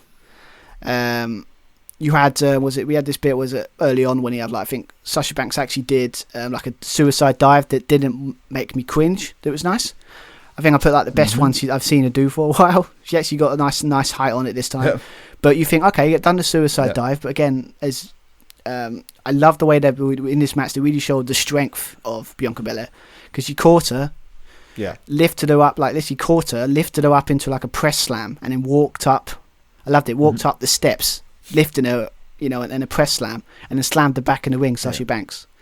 I mean, that was a hell of a statement. Yeah, I mean, to be fair, it was most of the time like it was like every time Sasha tried to get into it, Bianca Belair always had a counter for her, and it always felt like she was, you know, like using as you said, she's the quickest, the baddest, the best. But then we also had Banks with her own counters as well, utilizing the Bianca Belair's hair. So Belair goes for a moonsault, which is countered. Sasha Banks grabs the hair, grabs the whip, lands in some vicious knees and some vicious kicks. And she also uses the hair, pulling it as they're opposite sides of the ring post on the outside. Bianca Belair counters that, pulling her, using her strength, pulling her into the steps. Banks then tries to run forward, but that's avoided, and she ends up doing a meteor straight into the barricade, which looked like it hurt. Yeah, could say that. Another moment which looked like it absolutely killed as well. Belair going for that 450, I believe it was, going for 450, but Sasha Banks getting the knees up. Yeah, it looks like she done some scouting for that one. Looks like she's been scouting, you know, with the old saying, watching the tapes and all that. But yeah, we had this again really cool moment with, like, again, showing her strength again when we had a bit where she used her powers like lift her. I think she had like an arm, like gone for the arm again, but like sort of like lifted her up and then hit like 2 power bombs. You know, it just shows the strength of Bianca Belair. I mean, I think what I love about it is perfect about this match. If there's like a template of how to build a star, this match just did it. You know, like, because it just shows that the amazing power and the kind of unique offense that Bianca Belair could do. But yeah, I mean, they had this cool move where she tried to go for the third power bomb, and then she, like, Sasha Banks countered into really good, like, was it called X Factor, or like kind of face plant type thing. I mean, they're the kind of counters I like, you know, like where it counters into counter. Again, it had similar chemistry like Seth and Cesaro had earlier in the night, where it's just like they know each other, they probably know each other quite well, so like they can do these kind of, you know, really sophisticated moves. We had this, like, was it Sasha Banks done this really cool, like, spinning DDT, where it's like done a normal tornado DDT, but then used the second rope to try and get more elevation from it. That was really cool. But then she was done that, went to the top, hit the frog splash, or for some reason there's a joke here where Michael Cole doesn't know what a frog splash looks like anymore, because every time someone did a frog splash he just called, oh my god, it's like she was gonna do like a meteor but she changed her mind mid-thought. It's like, no, it's a frog splash, you idiot. No, pretty sure that's a frog splash. Just like I don't think he's been watching the Eddie Guerrero documentary. That's a frog splash, and he done it a couple of times with other, like I think he called when we talk about the KO one later, but same thing, he done the same thing there. He's like the Michinoku driver. I just saved you from the internet, Michael Cole. I just don't think he does know some of the like he doesn't like, it's a splash counting. No, it's a frog splash. But anyway, it's not important. But yes, he hit a frog splash just for the 2. And after this she got really pissed. She was like, how am I going to beat this woman? Got really aggressive, starting on more going back to working on that arm, because obviously the bank statement makes sense, trying to get even trying to use her hair as like for the submission. It was really cool little spot, like I said, using the hair when like it seemed to be a story where like when she gets more desperate and more aggressive, she kept pulling on the hair and using it as a weapon. Yeah, but yeah, I mean, was it first like a Ring of Saturn type move that went into the bank statement? I'm sure that's what I think it was, because she really put some torque on that when she was using the hair. Oh yeah, she likes to put a lot of torque on. Looked very effective. We obviously saw similar false finishes in the other main event as well. We have a Tree of Woe, Bianca Belair in that position with Sasha Banks positioned on the top rope, going for that stomp, but Bianca Belair manages to escape. Sasha Banks goes for the drop kick, but Belair avoids that as well. She manages then to hit the 450, attempts to hit the Kiss of Death, but Sasha Banks wisely counters it by grabbing the hair. This leads into the finish with Belair using the hair to whip Sasha Banks with a lovely sound. I don't think I've actually heard like the hair whip used for quite a while, from what I recall. No, I have heard. I don't think I've seen. Yeah. I haven't seen her since her early days in NXT. I think with like, but I mean, I love that. I mean, you can see the mark at the end of the match, but like on the Sasha Banks' like side, it's like that. Yeah, I know people say, it's just hair. It's like, that hurts, man. You don't want that whipping on his side. But obviously after that, the Sasha Banks was kind of, that kind of mess with her again. Bianca Belair picked her up, hit the Kiss of Death slam, or like Kiss of Death, got the pin, and got the win. And we have a new SmackDown Women's Champion in, again, a really, really awesome main event. It was exactly what I knew these two would be great together, like working together, and this proved it. Any doubters that thought that, I mean, I was thought, well, should this be in the main event? It's just been told, it's just been blown out of the water here. It's like, yeah, this deserves to be main event. It's a great moment. There's a good little video on Instagram of like I think the camera's looking at Sasha Banks after the match with Bianca Belair celebrating, like she's smiling. So I think like at kayfabe she's really happy that Bianca Belair won. But I love this match. I think it's up there with you put like match of the weekend contender, because there's a lot of good candidates over this week, mate. Over this week, weekend. So many good matches, and this is up there. I mean, the question is this like the match of the night one? Because obviously you still got Cesaro, Seth Rollins is pretty good standard. I think just because of the kind of emotion, maybe a bit more, just the kind of the way they kind of worked it, this might just tip it, just because I like. So there's a bit more going on, have more time maybe, but it's quite close. Both matches had the caliber to be really good, because you see these two, you see Cesaro, Seth Rollins on paper, you see Sasha Banks, Bianca Belair on paper. Oh, that's going to be a good technical wrestling match, but only one match had the edge in terms of story and kind of chemistry. I think Seth Rollins and Cesaro had better chemistry. You wanted to see Seth Rollins be swung around. We wanted to see that. They teased it, and we also got it as well. Whereas Sasha and Bianca, they didn't really do anything until Fastlane. We had like one slap and calling her a rookie, but other than that, it's been mainly focused on them teaming up to go against Nia Jackson and Shayna Baszler, and Sasha's relationship with Reginald, which was very, very disappointing. That they've done. I give kudos to the video department, editing department down at WWE. What a shocker! It was never mentioned. Yeah, we're talking about. It's like, what's about they're not going to mention it at all? Nowhere to be seen. Yep. We're gonna make it look like it's a respect one, where it's basically you're a Wookiee. Do you know who I am? That kind of stuff. That would have been a better story, but apparently they just. I think they want to gloss over that terrible Reginald subplot, basically. But yeah, ended. It was an awesome way to end a pretty. At the start of the show, they said part one. A really good WrestleMania. I think either some matches exceeded expectations or were just up to the expectation I was expecting, or just even the ones you thought the cage match you could sit there and say might be the weakest on the card, but that was still got some moments that was entertaining enough. But I love it. It's great. Night one, I loved it. As I said before, it's the least underwhelming card out of the two nights, but it delivered. All the matches that on the card we were excited for delivered, and the ones that we weren't excited for entertained us. So it's a good night, I'd say. Not the best WrestleMania, of course not. Not the best WrestleMania, but solid. Enjoyable, which was good. It's nice to actually watch wrestling and enjoy it. Yeah, and especially when us fans, obviously for the fans that were there, it's a WrestleMania we needed. That fans are back. Everything wasn't, nothing annoyed us. Nothing, it was just like everything kind of worked for the night. Nothing made us all angry. It just felt like a celebration of we're back now. We're watching awesome wrestling, and it was an awesome time.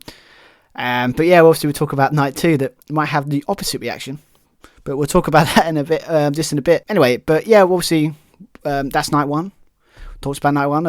It's pretty awesome. So so we're gonna get after. We're just gonna have a quick advertisement break, and then we'll dive straight into night two of WrestleMania 37. So enjoy the ad. See you in a moment. Today's podcast is presented by Podgo. Podgo is the easiest way for you to monetize your podcast, providing podcasters with a flat rate for ad space so you always know how much you get when you include an ad from Podgo. Apply today to become a member and immediately be connected with advertisers that fit your audience. That's Podgo at podgo.co. And be sure to add our podcast, the Josh and Stu Wrestling Podcast, in the How Did You Hear About Podgo section of your application. So yeah, we're back. Obviously we've just you listened to this, got this far. We talked about night one, but any normal person will separate these and do it in separate. But not us. We want to do it all in one go and go for it. So here we are. So this is technically part two. Talking about night two. That I gotta be honest, going in, as you said before at the start of the podcast, had probably a better, a more interesting card than night one. You would say, expected more. Yeah, the build up with the first match of Orton and the Fiend has been the most interesting story on Raw, when Raw hasn't been good at all. The Kevin Owens, Sami Zayn, if they want to fight whenever they want, great. I'm game for that as well. Rhea Ripley and Asuka, a match we haven't seen, meant to be a good showcase, and of course that intriguing main event. Some might say it's been a little bit overbooked.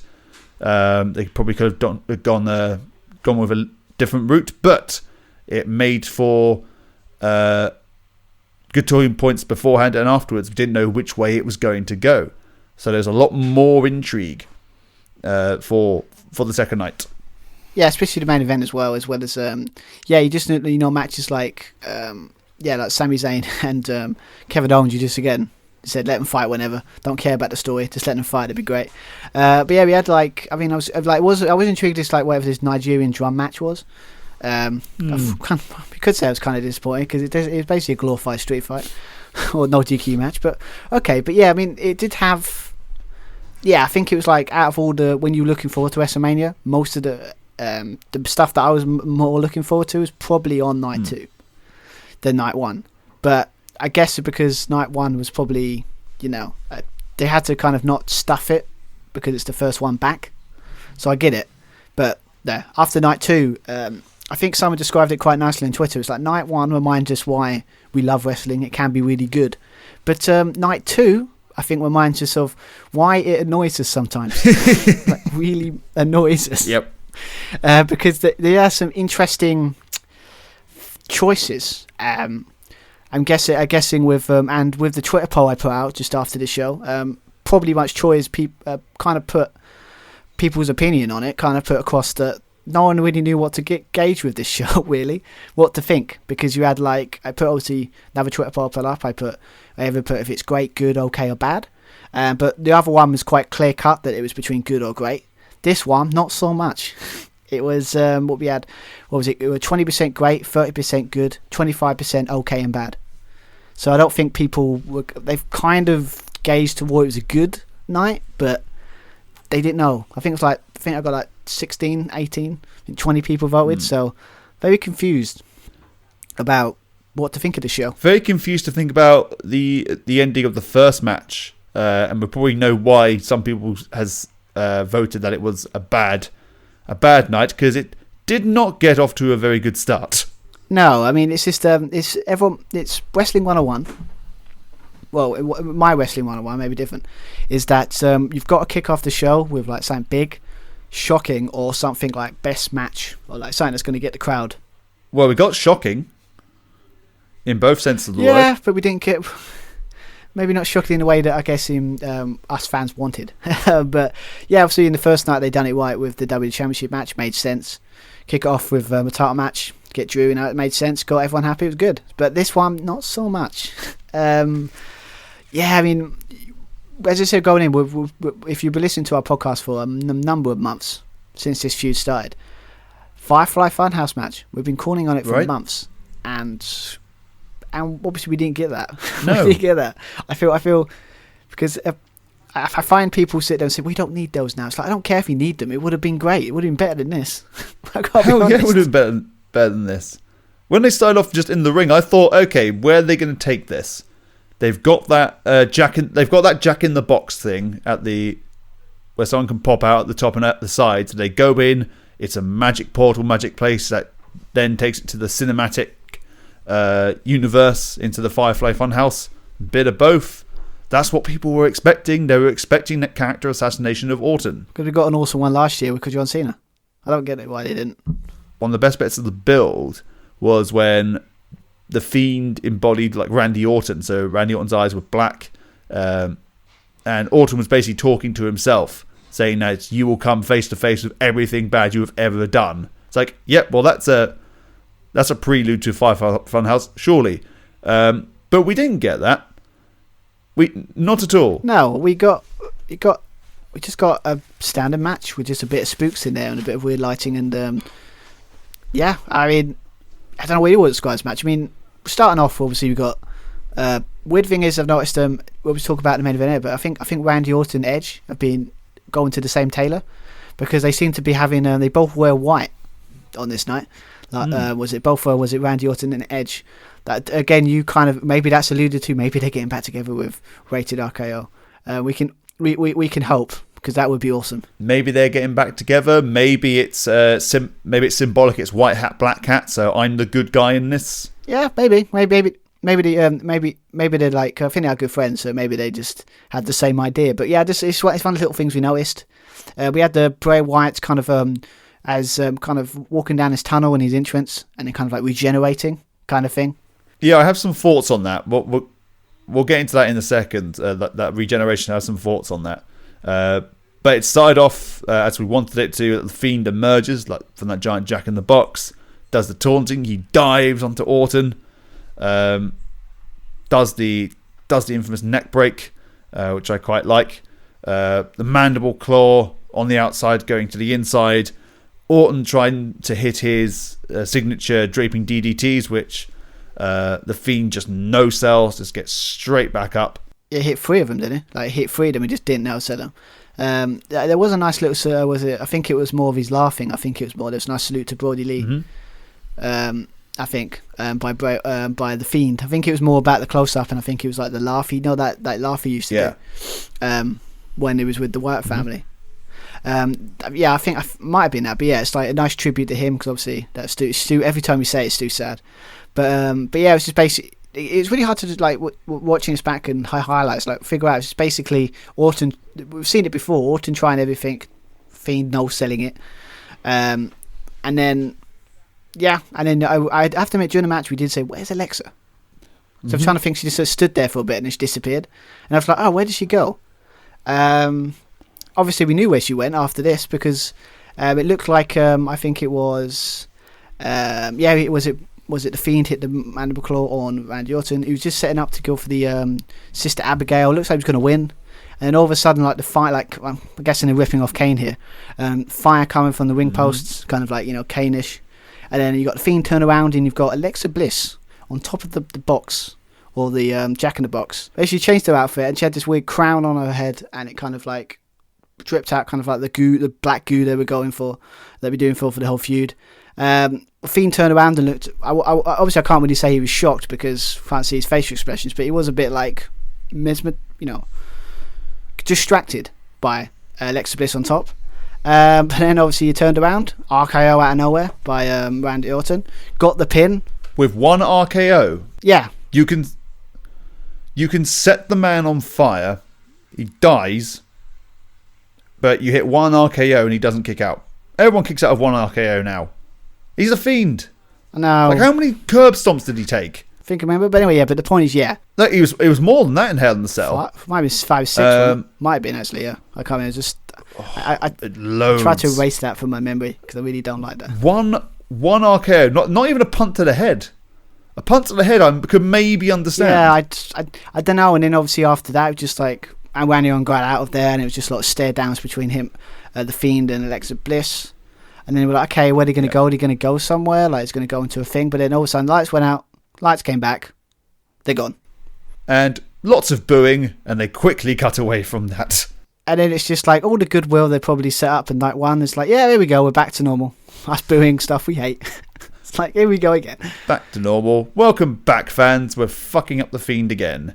The only story that I think that makes sense. I mean, maybe what they're doing tonight might change. Like, okay, maybe it was a good thing. I don't know. Maybe they'd have to do something really over the top, probably. But the kind of thing I was thinking about, a lot of people online as well, that maybe it's like he's because he's all the powers, all that kind of satanic stuff you had to do to bring him from the dead. Maybe she starts to take away. He's starting to take away her the Fiend's powers and it's trying to absorb her. And kind of take it away from the Fiend, maybe?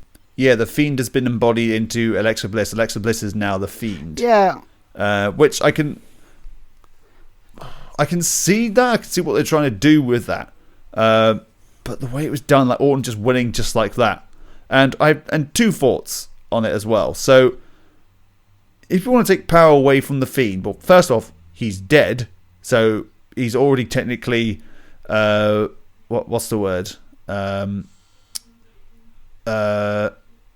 Reincarnated, basically reincarnated into Alexa Bliss.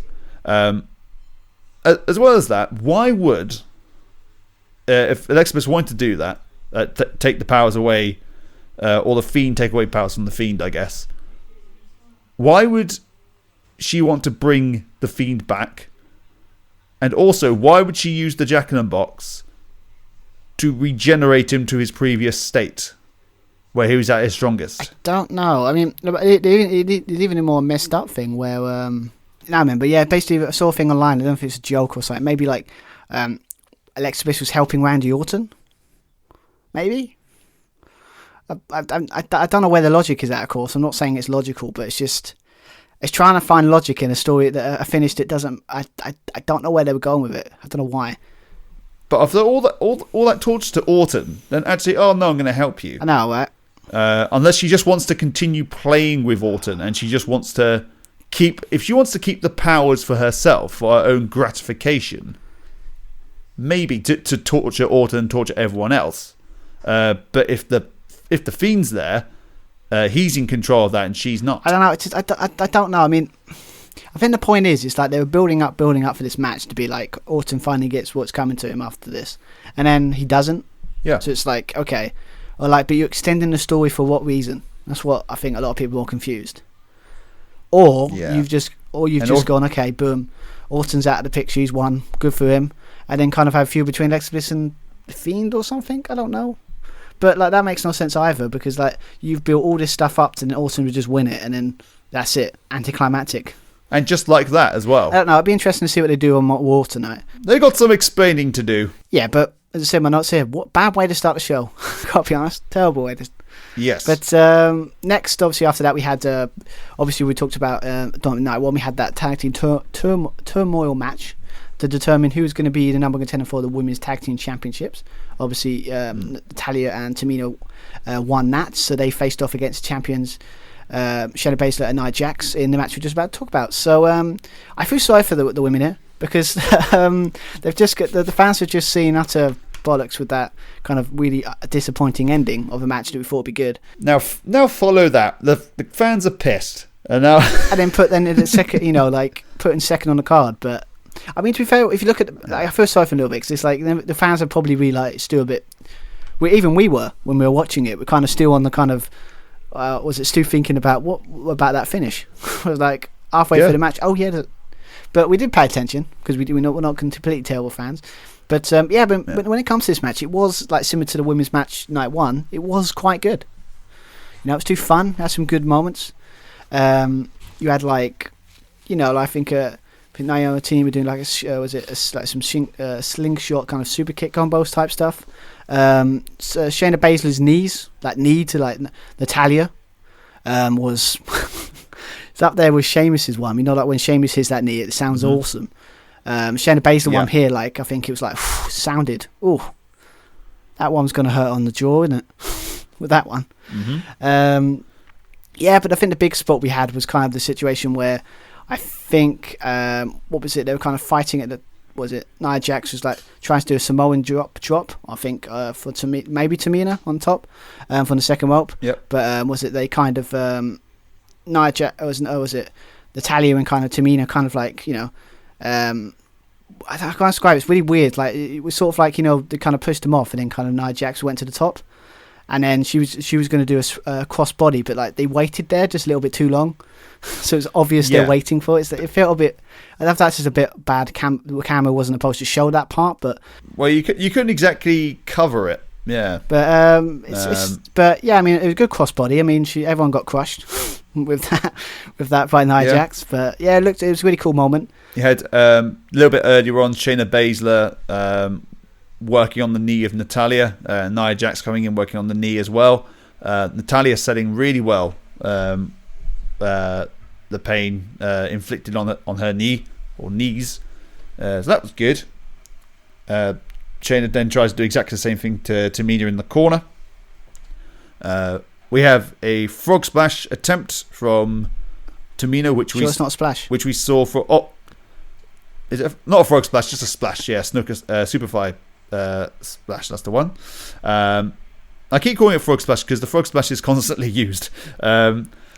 Yeah, no, the funny thing, that was actually kind of a dig at Michael Cole, because he doesn't know, so he doesn't know the difference. So we had the splash from Tamina, which she hit to win the match in the previous night in the Turmoil exhibition.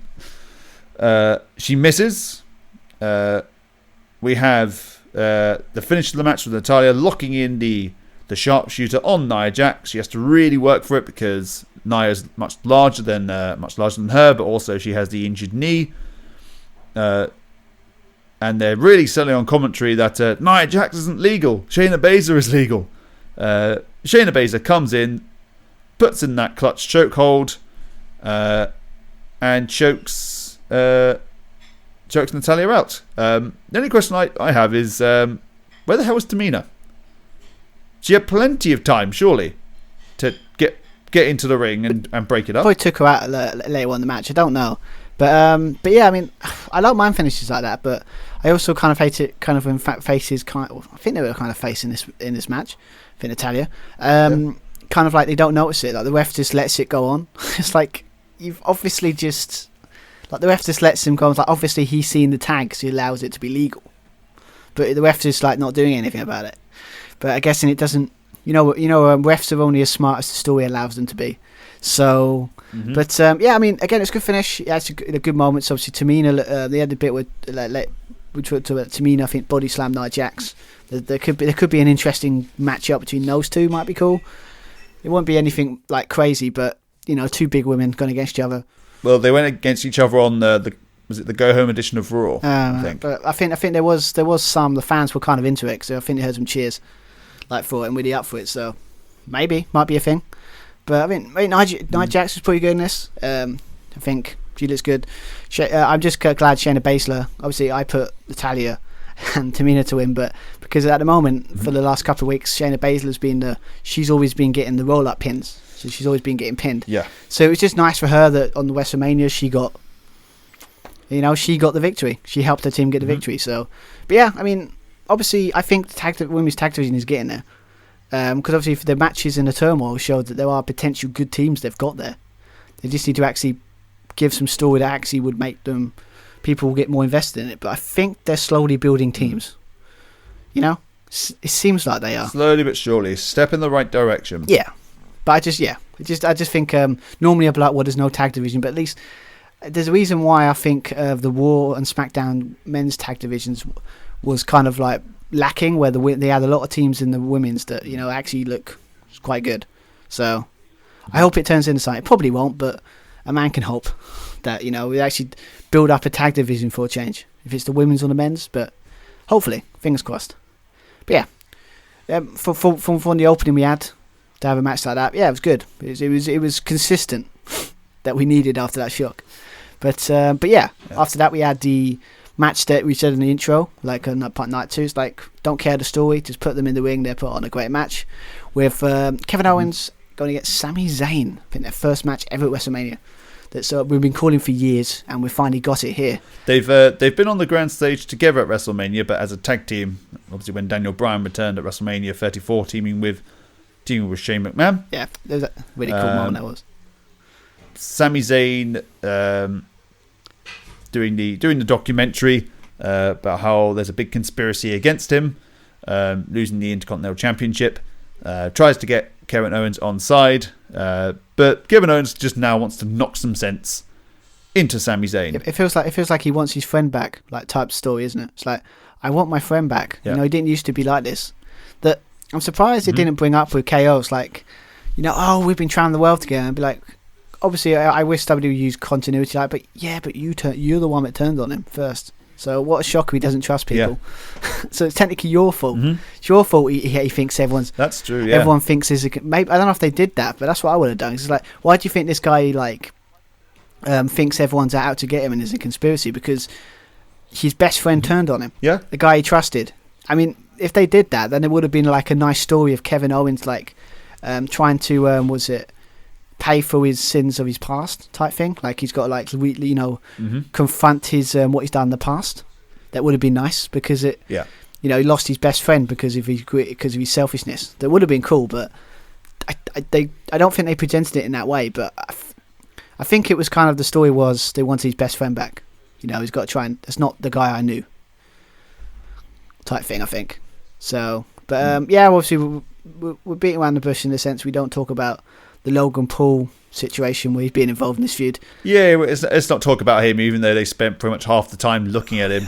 Too many shots, cutaway shots to him, where just like I was really getting into the match. We have big moves, and then we don't see a reaction from the crowd. We see a reaction from Logan Paul all the time. He was there for no reason. He wasn't. He was there to, I guess, promote the trade to help. Did he help? No, he did. He did just nothing. basically sat. He was just there. I know why he did it. It's obvious. It's basic. It's what WrestleMania is about, isn't it? Basically getting celebrities and kind of being involved in some way. Need your celebrity. But really, Logan Paul. Quite low, got to be honest. I mean, it's great he got his comeuppance afterwards. Yeah. And obviously he's in I think it's because he's in a boxing match. I can't remember who he's against, like a celebrity one. So he'll probably get knocked the hell out. That would be nice. No offense, but he's not a nice guy. Not a fan of him. But he was there. Who is he going against? I'm just going to have a quick look as you detail the match. But yeah, also when they start the match, it kind of like just went as you expect right out the gate. You had Sami Zayn going out KO, but KO just like popped him up for a pop-up powerbomb right out of nowhere. So I do miss that. I wish that was his finisher now, but obviously they're going leaning more towards the stunner. and it was actually an old school pop-up powerbomb, because recently he's been doing a lot of like sit-down ones. But yeah, we had that. We had really awkward one at the end. We had like when he had on the apron, when I think it was Sami Zayn hit like a brainbuster on the apron. That's like always a nasty spot, because there's so many ways that can go wrong, especially when landing on your neck with a brainbuster, you know. So after this, I think Sami Zayn was in control. KO got back into it. As you said earlier, we got a thing you talked about earlier, that driver on KO Michinoku. Yeah, Michinoku driver hit that. Don't see them kind of moves in WWE as much, so that was cool to see. Again, we had them went up to the top, had like some headbutt shots at the top, you know, fighting to go. I think KO was trying to go for a superplex. KO won the day, and obviously he hit a frog splash, not a splash, Michael Cole, a frog splash. For two. Obviously we got a nice Sami Zayn countered like a nice pop-up powerbomb again by KO. I finally know what that move is. I've been trying to figure out since I was watching Adam Cole versus Kyle O'Reilly, that net breaker. I think it's called a pump handle net breaker type thing. Yeah. Trying to figure out what that is for the whole week. So it's nice to know I finally found out. We got a call. I think KO was going for like package pile driver as well, but he never got it. We got exploders in the corner. Nope. We got setups for haluba kicks. With stunner counters into blue thunder bombs. Yeah, we had. I mean, basically, it's what you expect from these two, isn't it? It's like we've seen it all before. Like the counters are brilliant. That blue thunder bomb, that exploder, your half suplexes, another brainbuster inside the ring this time by Sami Zayn. We got, where was it? Both men went to the top. We had a nice fisherman suplex off the top by both men. Gorgeous. I mean, what do you expect? I think there was a bit like nice homage to their match at Battleground 2016, where I think it was like KO won to the, was it? It's like I think they were like, was it KO was running back? Was it 2 clotheslines, but he was trying to go for a third, but then kind of think Sami Zayn countered and went the other way and hit a haluba kick out of nowhere, kind of thing. That was awesome. I think that was I haven't watched that match in a while, the background, but I think that was the finish, wasn't it? Like the kind of near the end type thing. It was, yeah. It was kind of contemplating, like, do I show mercy or do I just finish it? And it's exactly the same circumstance. I've got to finish it. However, Kevin Owens counters with his super kick, hits the stunner, and gets the win. 1, 2, 3. Yeah, I mean, KO gets his. I think this is his second win at Mania. No, he hasn't had the best record. No, didn't he win? He didn't win. I can't remember. He didn't win last year, did he? He beat Seth Rollins last year. So 2 in a row. The new streak. The new WrestleMania streak. Because they did bring it up a lot with certain matches we're going to talk about with the Asuka and Sasha Banks one having like 0-4 at WrestleMania, but it's not the point. But yeah, obviously after, again, it's like, for me it felt like a match that kind of, they were holding back a little bit. You knew if they gave enough, like, they're kind of hitting all the same spots and you would expect for the match between these two. But again, it's probably like they were like it felt like a holding back. But if this is them holding back, then you know what's gonna be like when they go full pelt. But yeah, but obviously at the end we had after the match, Sami Zayn was basically pissed because obviously you're my guest, Logan Paul. What are you doing? Like this kind of stuff. Typical celebrity thing, you know. Was it Sami Zayn got too close to Comfort, kind of poking him, pushing him, and then Logan Paul pushed him over, shoved him. He went. He's mad. But what I love a bit at the end, as we sort of said that we love, is Logan Paul decided there's a rule: you just don't touch people unnecessarily. And he kind of raised his hand of KO, and KO looks at him like, "What are you doing?" And it's just, and there was a moment that we like to KO was like, look at us, like, wait for it, then boom, hit the stunner on Logan Paul. You know, everyone cheered because we all love it, and yeah. He sold it quite well as well, Logan Paul. Give him credit. Yeah. I mean, good. It's good. It's a good sell actually. I mean, I actually don't like the guy. If you took it in like what wrestling heels are, like people are, they're supposed to be. He is a guy that you would want a wrestler to beat the crap out of. So, in that sense, he done his job well. But yeah, KO. The question is, where is this going to be like a start of a feud, like another one where it's trying to get his friend back? Maybe, I don't know, but I'm not against having another 2 or 3 matches of Sami Zayn versus Kevin Owens. I'm just saying, I would like that. Put something on the line. That'd be quite nice to have Kona and Sami Zayn at Backlash. Sami Zayn wins. He has the documentary. Fine. If he doesn't, you burn the documentary. You get rid of it. Let it go.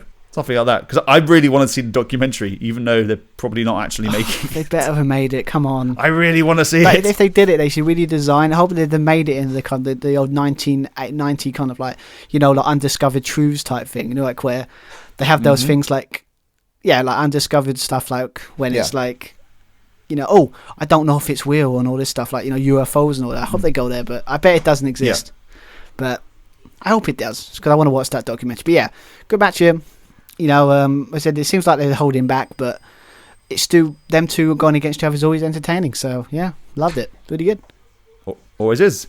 So yeah, after that match, we had a match that again felt a bit put together in some ways, with the kind of felt like it came out of nowhere in some ways, with the United States Championship match between Matt Riddle and Sheamus.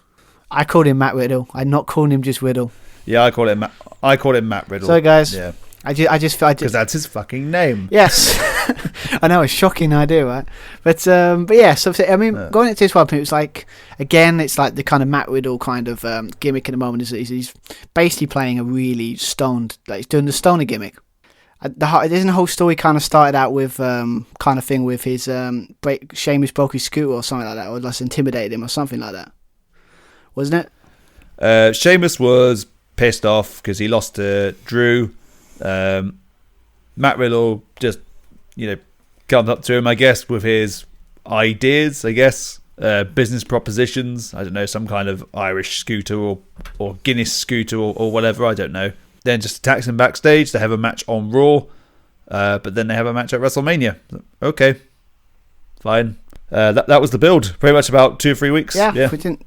I mean, you said it felt like a consolation prize for Sheamus, because it's like, well, you didn't beat Drew for like 3 matches, like really. So Nope. we'll give you a United States Championship match. You know, we're nice like that.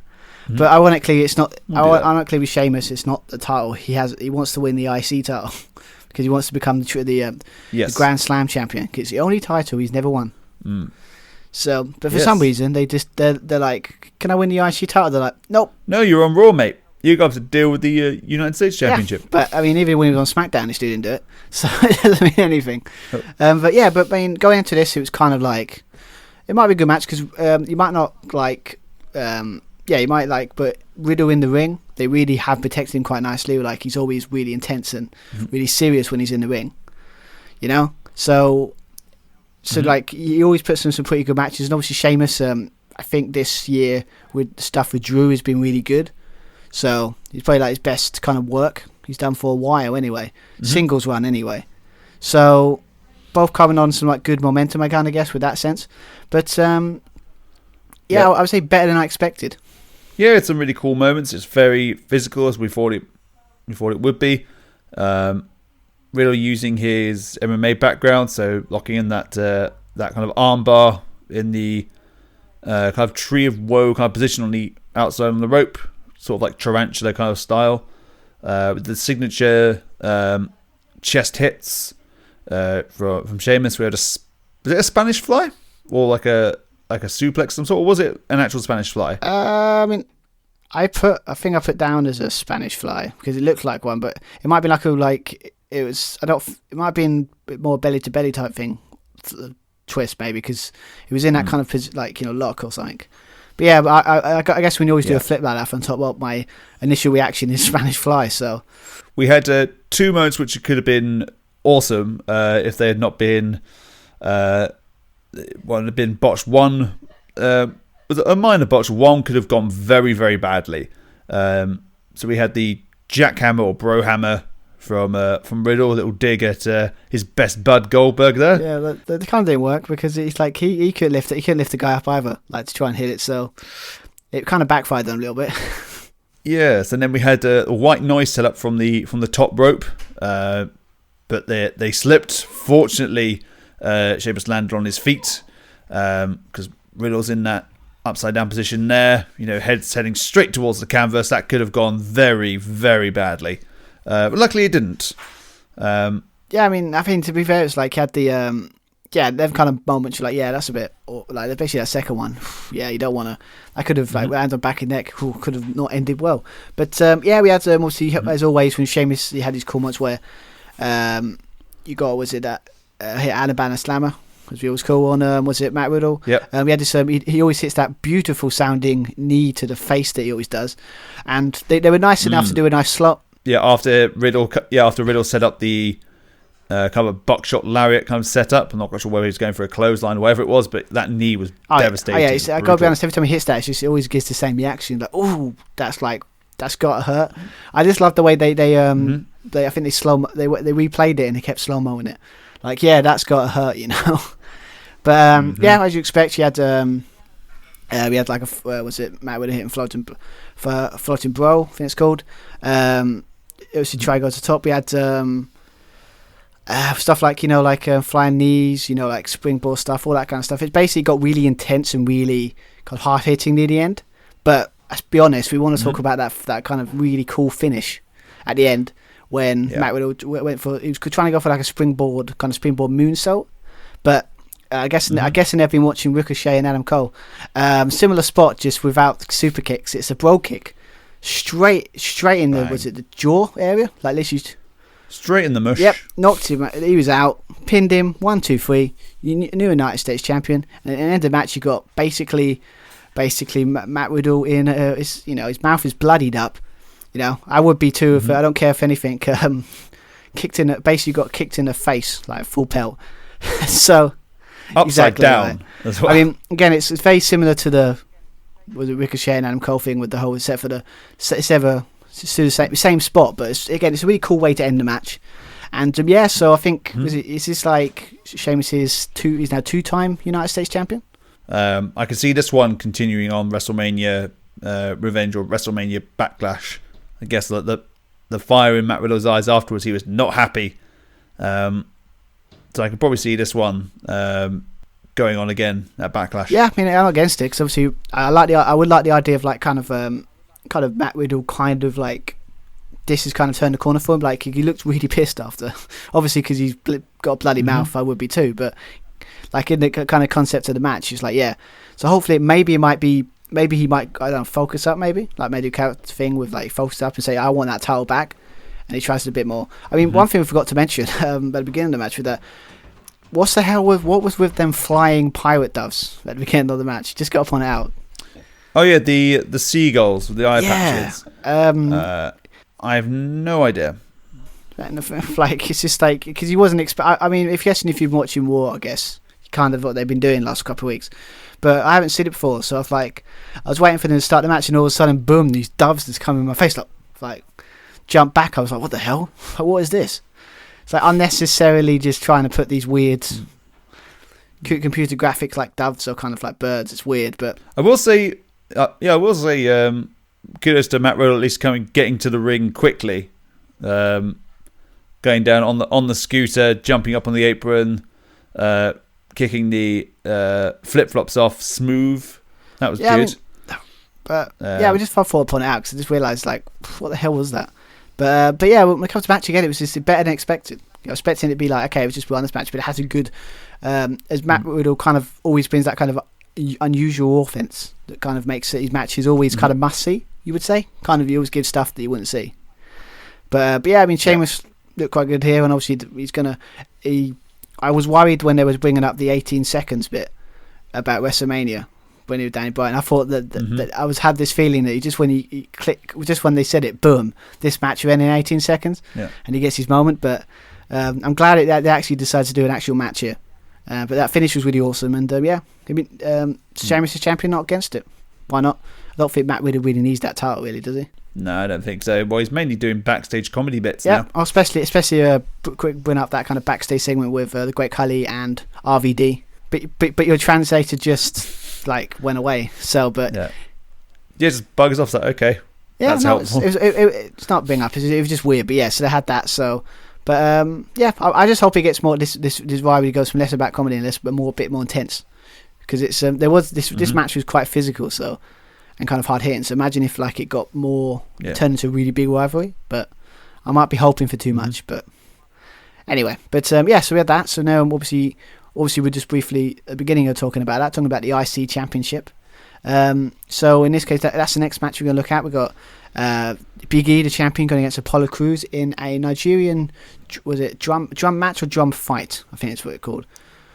Nigerian drum fight. The reason it's called a Nigerian drum fight, nothing to do with like traditions, like they used to fight with drums, but it's a match with no rules, and I'm going to beat you down so hard it's going to sound like the beating of a drum. That's it. Yeah, I was just saying like some. Okay. Was it they said during the explain it was like in his culture or something, or like from the story they've got here, it's like it's when people done him wrong or something, like people that have done him wrong or shamed him or something, they have like a fight like this. It's pretty sure they didn't fight with tables and kendo sticks or a gong.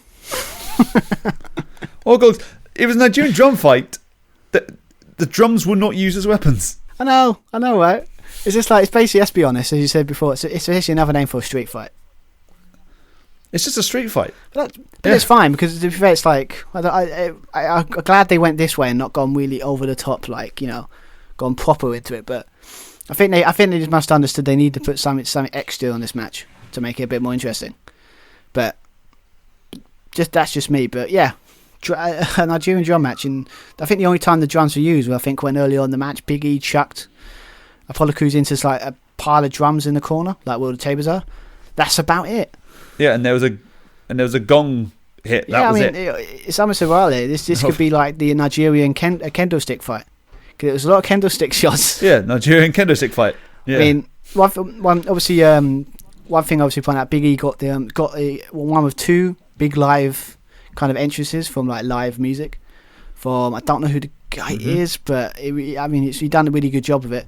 But yeah, it's I don't know if there's like a rule about like if you have live performances, you lose. Well, not in the case of Rhea Ripley. Yeah, she was the exception to the rule. That was nice, but yeah, I don't know if that's a rule, but I just think I was watching stuff and it said about it. But yeah, obviously we should talk about like kendo stick shots early on.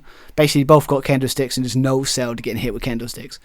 I don't know how you can no sell kendo sticks though, because they do hurt big time. But we had the steel steps were involved a lot in this match. Obviously, probably because it kind of started the whole feud with the steel steps with the two Big E, so it made sense. We had those. Always had the Big E doing the big flying spear from the outside. It was awesome. We had this nice Death Valley driver from Apollo Crews like onto the apron. It seems to be that they've done a lot of them spots during the 2 nights. The apron spots. Yeah, on the same apron as well. I loved. I mean, again, that's still a dangerous spot. We had this nice little good camera. I think you pointed out when we were doing the live, when we were doing the talking about it on a video call. It's like a nice little camera thing where it's like you put Big E on the bottom of the steps, and I think Apollo Crews was like holding up the other steps. And I don't know if they like. Yep. What was it they did? They kind of like put the camera focused on him so you can't see him. So they set that up. Yeah, they focused on Apollo Crews so they couldn't see Big E, and then he throws the steps down. You hear the impact, but Big E's not there. There's a nice little surprise. It was nice. It was a nice way of doing it because obviously no one in a million years would believe you're going to throw steps in someone's face. But wait, you say that? You didn't think anyone would burn someone alive, but we had the big boot on the apron as well. We had Uranagi on the steps as well by Big E. That was nice.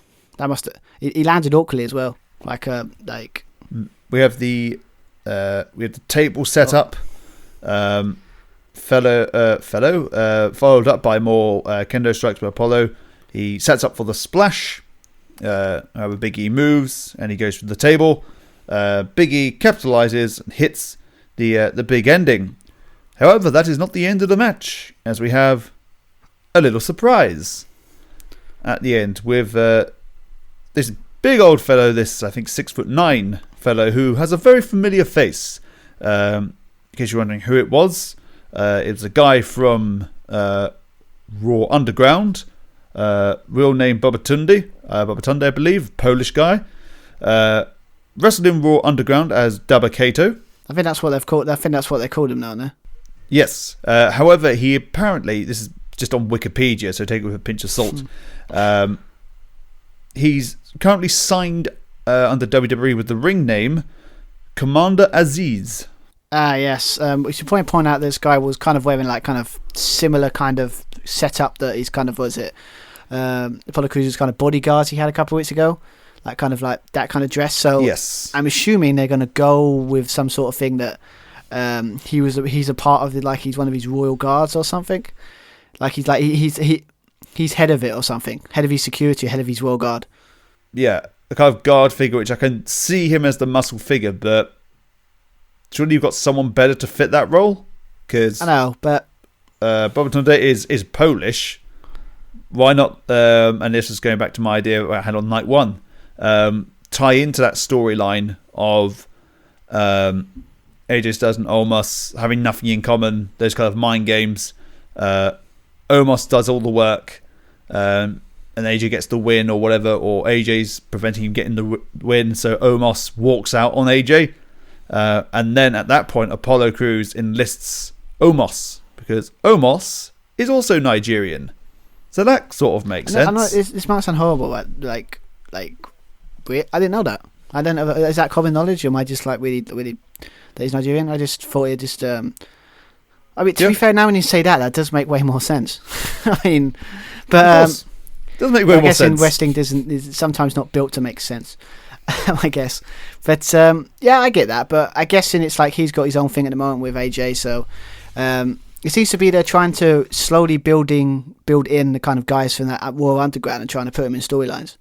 But lately, because obviously you got Amos and then you got this guy here. But I mean, I'm not against it, because if the cool thing is Apollo Crews kind of need that muscle, kind of like he said, he's got without anyone, he's kind of losing and he's not getting the job done. And then he gets this help from, obviously, I'm assuming he's going to be put as he's like head of his world guard. I'm guessing that's the story they're going with.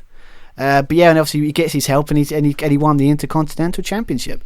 So it shows that he needed help, and it's good to have with Apollo Crews. It's like this was a make or break match for him, in some sense, because it's like without if he lost this, I wouldn't say he's done, but his character would be severely damaged by it, because I think he lost how many times to Big E. So he needed to win this. Exactly, and that Fastlane match lasted like 3-5 minutes, and this one was only 6 minutes long as well. Yeah, but for some reason it might be a negative, I guess. With like it felt a bit longer, but maybe it's because it's got weapons, so it flowed better. But yeah, I mean, again, obviously, that guy came in, hit the choke slam. Was it a choke slam? I think one man or double. I don't know. Yeah, choke slam Big E. Mm-hmm. Dragged Apollo Crews on top to go for the pin on Big E, and he gets to win. As I said, new IC champion.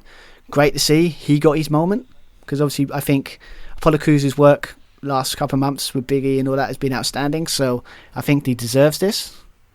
So yeah, and obviously Big E gets protected, because obviously he got attacked from behind and taken out by 2-on-1. So this is also in Big E's hometown as well. Oh, of course, Florida. Everyone knows that's another rule in wrestling. You always lose in your hometown. You lose in your hometown, you always lose on your birthday as well. Unless you're Bianca Belair. Yeah, which is an exception to the rule. So, but yeah, I mean, again, it was like, because they said 6 minutes, fine, had some cool, like the cool spots, as you expect from basically a street fight. But yeah, the right person won.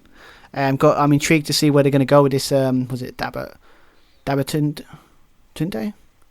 Dabba-Kato, also known as Commander Aziz. Yeah, go for that. Commander Aziz.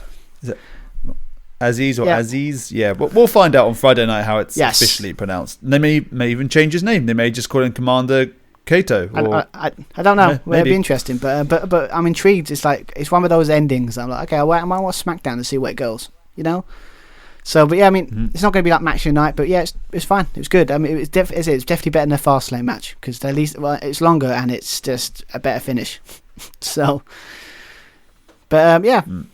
Where was that? That finish should have happened at Fastlane, surely. That would have made more sense. It would have been if they had a plan, or they decided to maybe not have a pay-per-view 3 weeks before WrestleMania. But I guess when you've joined Peacock and you need that first pay-per-view on there, I think so.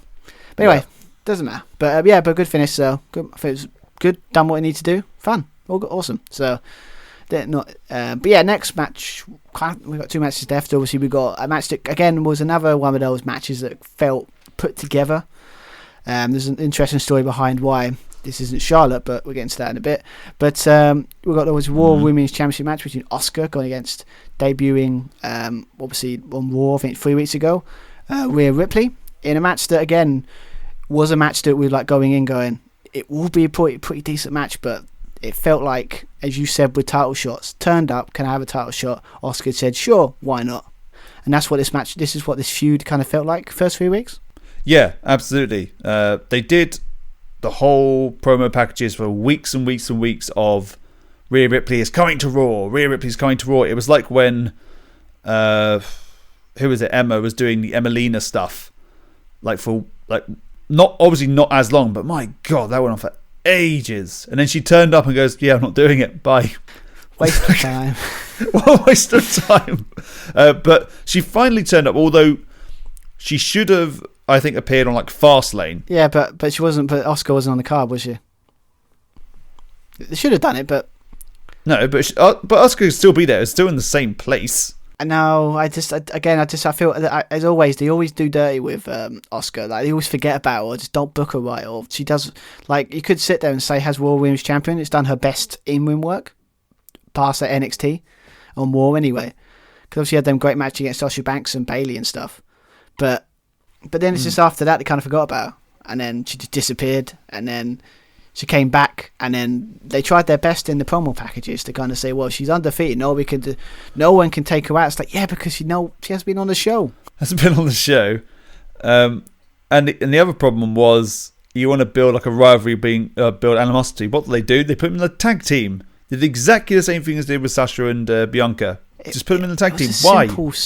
It was a simple storyline. Could have done it. It could have been Rhea Ripley's like, I was at WrestleMania last year. I lost my title last year. I'm determined when I to come into this roster. On my first night here, my first match, I'm gonna win. I'm gonna go to WrestleMania. I'm not gonna lose this time. I'm gonna win, and I'm gonna go out as a champion. Could have done that. Could have done a story like that. And Asuka could have has a chip on her shoulder because I think she's 3-0.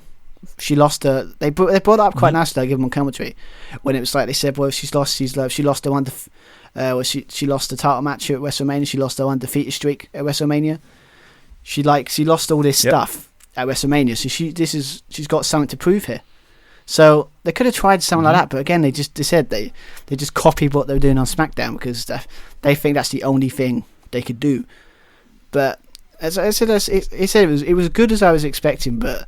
As I said, it's probably because of the poor build. It's like there was something missing that didn't take over the edge for me.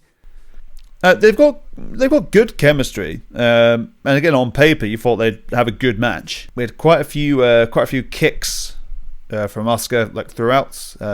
Those knees, drop kicks to the spine as well, which Rhea Ripley sold quite nicely. We had this disrespect as well. Like you had the bit where I think it was like trash talking by Rhea Ripley and like.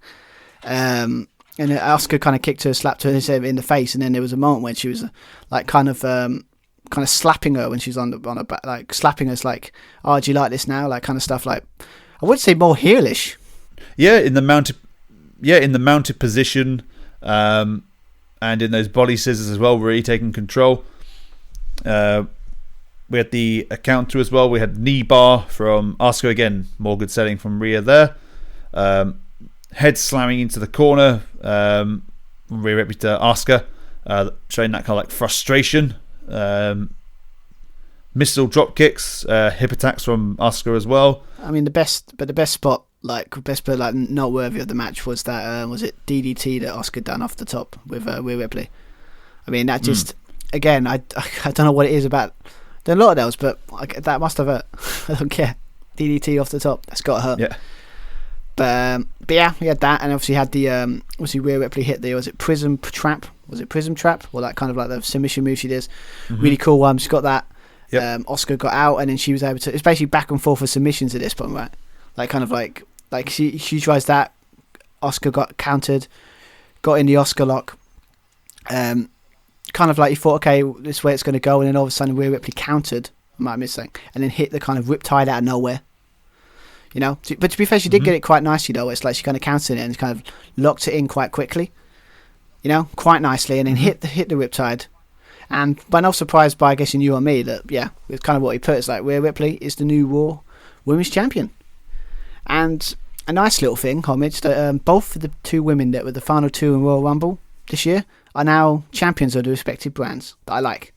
Two of the freshest faces on each roster. It's good to see. That means we get some different matchups. Changing of the guard is nice, I think some point out with Asuka though, it's like maybe it's a good thing she lost out because it's proof that even when she has the title, they don't know what to do with her anyway. So maybe it might be good for her to just kind of not have the title for a while and just work on, I don't know. It's weird. It's like I don't know what she's great in the ring. Why not just exacerbate that?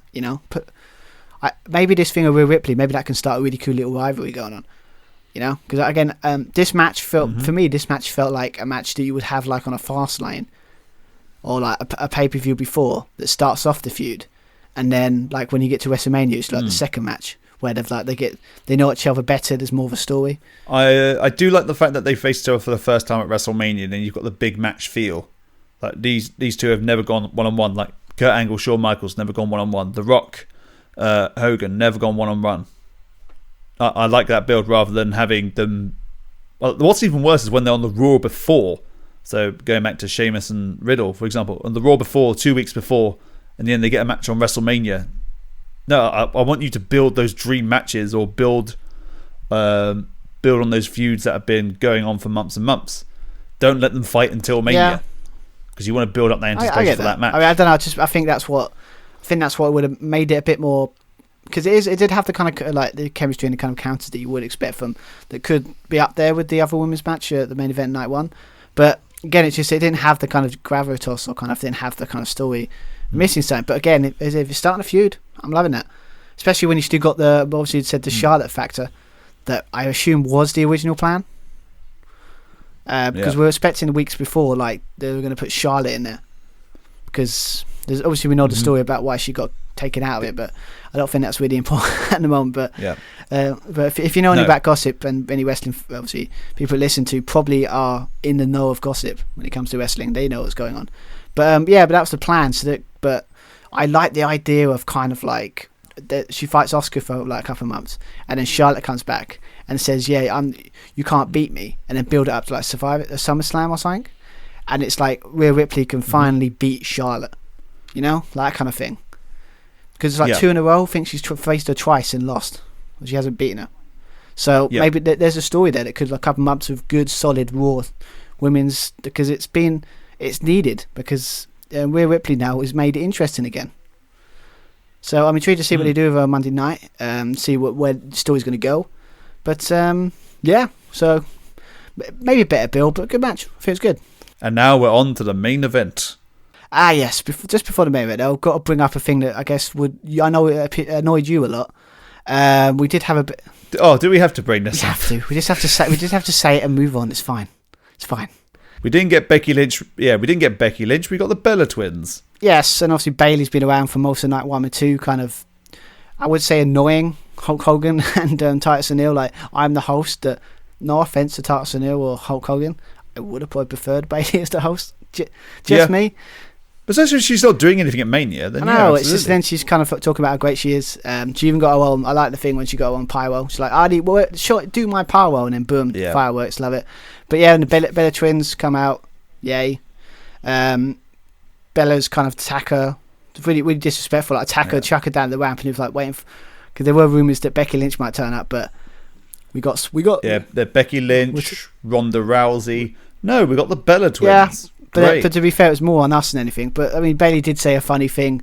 I think in case you can't hit something about John Cena. It's like, like John Cena's not here. Well, that must have really pissed her off. That too close to home. That, but yeah, I don't know. But I just had to bring it up because obviously, don't do that to Bayley. Bayley deserves more. I honestly think it would be nice for her. Get her away from this comedy goofy stuff and actually put her back into that kind of mood she was when she's women's champion. Make her be the first challenger. Or the second challenger against Bianca Belair. So she's actually. I can see that. Just to hope they do something, because this is just like, okay, it's White Bayley, man, come on. But anyway, yes, just had to bring it up. Sorry, I have to etiquette and stuff. But now we're going to talk about the match that probably had the best build, probably had the most intrigue, and probably had the most unpredictability going into this. very fitting to be the final match. Very fitting to be a main event.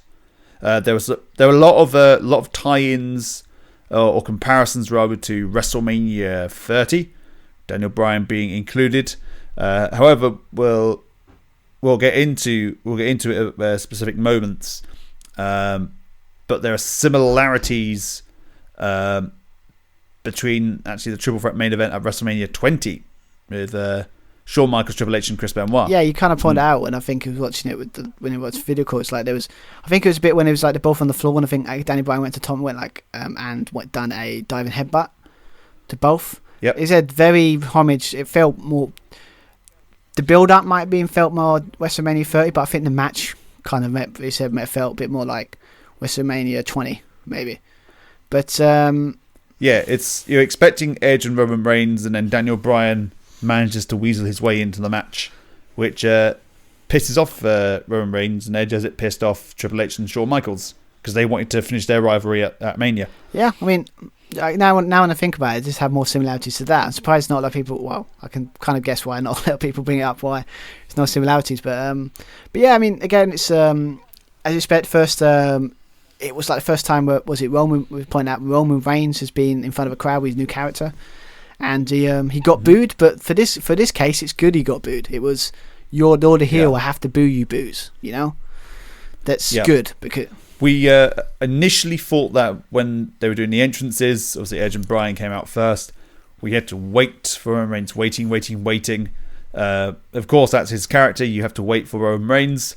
He's not going to come out when he wants him to rather. Half expected him to do was it a SummerSlam thing or whatever the was afterwards. Well, just let them fight and then turn up at the end. Yeah, let them fight and then pick the spoils. But I kind of got that. But then I think it was just like, he finally turned up. It's like it's like typical Roman Reigns. What he does, I come out in my own time, not when you expect me to go out. You got to wait, and I love that because obviously again, Roman Reigns' character is being. Well, I would say it's sublime would be a good word. Superb. It's really, really loving it. Best thing. But again, we said like unpredictability. I didn't know who was gonna win. I put Daniel Bryan, but again, you was kind of saying I would like Edge to win it. Yeah, it was great. It made for interesting conversation. We didn't know which way it was going to go, and whichever way it went, it would be a welcome one. Because it's very open. Yeah, because it's like example, like I said, Danny Bryan wins. Danny Bryan will be happy for that. Edge wins. Obviously, it's 10 years to the day he lost. He had to give up. Is it 10 years to the day yesterday when WrestleMania, wasn't it? 10 days to the day of WrestleMania. Yeah, so like when he had to 10 years. Lost his title, had to relinquish it, and obviously Roman Reigns has been again ever since the heel turn. It's been the best work probably since Shield. Is that fair? Or maybe even better than the Shield, maybe a little bit. Singles one anyway. Yeah. But he's been his best work. So it was like it was one of the best. It means it's a rare breed in wrestling, or in WWE wrestling anyway, where you don't have a whoever wins whoever we don't want to win we win type situation. I was happy anyone win. I would have preferred Danny Bryan or Edge, but. You know, it was. I think somebody won. It was I haven't felt that way in a main event in a long time. No. You know, it created a great exclamation point with pinning both Edge and Daniel Bryan, and that's also another talking point. But we'll get into the end of the match and its ramifications when we get to it. So it's going to be a while. It's a lot to talk about. It's quite a bit to talk about, so let's get into it. Anyway, so obviously at the start of it, obviously you had Roman Reigns was kind of chucking Daniel Bryan and kind of Edge on the outside, and what a shocker! His right hand man, his cousin Jey Uso, basically chucking Danny Bryan and Edge on the outside to basically just super kick them in the face, because it's pretty much his MO. He gets his cousin to do dirty work for him. Yep, and it's triple threat, so no rules, so it benefits Reigns. I need to sometimes be reminded of that. I know it sounds that's obvious, but sometimes I need to be reminded triple threats is no DQ. You know, I have to remember that sometimes. But yeah, obviously we had this bit where he cleaned the table. Obviously we had Roman Reigns and Jey Uso clean the announce table. Danny Bryan came out, hit like a suicide dive from Roman Reigns. And then we had Edge whip Jey Uso into the steel steps. We had this weird thing where Edge kept bouncing Roman Reigns between the barricade and the apron. That was really cool. And then we got kind of a repeat from, what was it, Money in the Bank? The spot with Kevin Owens where Kevin Owens took him out and Jey Uso was out for most of the match. With basically, he put the bottom of the steps, steel steps, and the Edge hit the execution on Jey Uso onto them steps, and he was like escorted out. So a similar spot for that KO one a couple of months ago, where he's out of the equation. And then after that, it was just basically what you expect from a triple threat. They do it quite well. With everyone in the match had their moments, had their times to shine, that kind of stuff. We had a good thing where I think it was Danny Bryan was trying to go for yes kicks. Done the yes kicks of both Edge and Roman Reigns, but then he couldn't do like the roundhouse kick. They both got out of the way, and obviously hit a flying knee on Edge. It's kind of nice. And then obviously Danny Bryan dodged the Superman punch by Roman Reigns, and then finally kicked him in the head. But as you can see, there's a lot of stuff in this match. It's as you said, there is. But nice thing also we had the was Danny Bryan locking in the yes lock on both Roman Reigns and Edge. With first Roman Reigns, Edge breaks it up. Then you have one on Roman Reigns. Was it Edge? Roman Reigns breaks it up. Kind of a nice homage to the kind of match they had, where it's just like everyone's breaking up the submission. The best kind of bit was similar to WrestleMania 30 when he was like powerbomb him. Roman Reigns powerbombed Danny Bryan for the announce table, and it broke. So that's good, because I always worry now with that table, it's going to actually break. But then he had the steel steps near the table to help him elevate, and he was getting a bit cocky, pan to the crowd, and then nicely done with the pan. The camera I didn't see it coming. Edge, boom, hit a spear, Roman Reigns came off the steel step. Oh, it's beautiful. It's just like always, never keep your eye off the ultimate opportunist. I always like that kind of stuff. But yeah, then obviously after that you had Edge went for he went for 3 chairs, steel chairs into the ring. Roman Reigns stopped him, tried to hit a guillotine. But this is the best. As someone said, this kind of typifies the whole feud in some ways with this next month, where you had Edge locked in the crossface on Roman Reigns. One of the chairs legs broke off, and it had a nice visual where it's like you put it on his jaw and it's like put like his mouth and pushing it back, it's great stuff. And then obviously Danny Bryan came back in and they both he locked. You could sit there and say that Edge had it on the right side, the crossface, and then Danny Bryan was like, no, I'll get the other side. So we had a moment where we just said both of them had locked in like the kind of crossfaces, and Edge was like, no, you let go, like telling him like you let go, and it kind of simplifies the kind of feud in like a nice meta way. It's like Danny Bryan always seems to come in at the last minute and just like, what are you doing here? Screw everything up. I kind of like that visually. It's really cool. And also, as you said, he did tap out. I think Roman Reigns tapped out. He did. He tapped out. That's twice now. That's one of the talking points. Roman Reigns did twice tap out. Now, isn't it? I said at the bottom of I think it's Edge's leg. I think it's like you saw him just quickly tap. But that's twice now, so he has tapped out. Just hasn't been. The ref hasn't seen it. After that, I think it was more like both Edge and Danny Bryan. Obviously, Danny Bryan hit another. I think went for another running knee, and obviously Edge. Edge got out of the way and hit a spear on Danny Bryan and Roman Reigns. Nice little spot here at Edge where kind of like just went for the pin. Looks like he was going to win it, and then Danny Bryan pulled the ref out. Once again, another pesky Daniel Bryan moment. Damn it, I had it won, but then Daniel Bryan was there. Edge was pissed after this.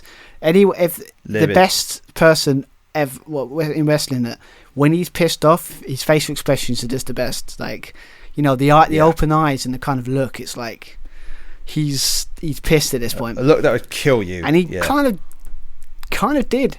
I gotta be honest. Well, he got the chairs to set up the concerto, not messing around. Gets in the ring, starts walloping Bryan and Roman Reigns with chair shots. Sets up the concerto, whacks Daniel Bryan square in the head. Daniel Bryan is out cold. He then sets up to hit Roman Reigns. However, there's a returning Jey Uso, who's back from being checked by the medical team. He interferes. He is hit by a spear from Edge, taken down. However, Roman Reigns is able to get to his feet and recover and hit a wicked spear on Edge himself. He could go for the pin there and there to pin Edge, but no, he wants to have that exclamation point again, prove he is the head of the table. He wants that acknowledgement, so he uses Edge's own weapon, the concerto, wallops Edge in the head. Bear in mind, Edge has a history of neck issues. That's why he had to retire. Daniel Bryan, history of concussions as well. That's why he had to retire. But I did like the kind of when Edge, was it Danny Bryan? I mean, when Wayne's hit Danny Bryan with the concerto. It's like, I know it's like little things, but I like the kind of like jolt of the head, like, you know, jolt of the body. Because it's like, yeah, if you got snapped in the head like that, you would be jolting. He's like, at that point, Danny Bryan was out at this point. And his legs spasming as well. Roman Reigns drags Edge over. I thought for a moment that he was just going to allow Edge to pin Daniel Bryan for a second. It's like, what? It's like, what's he doing? Yeah, but no, he pounces on both of them. 1, 2, 3. Roman Reigns still head of the table. He's still the tribal chief. He is still the Universal Champion.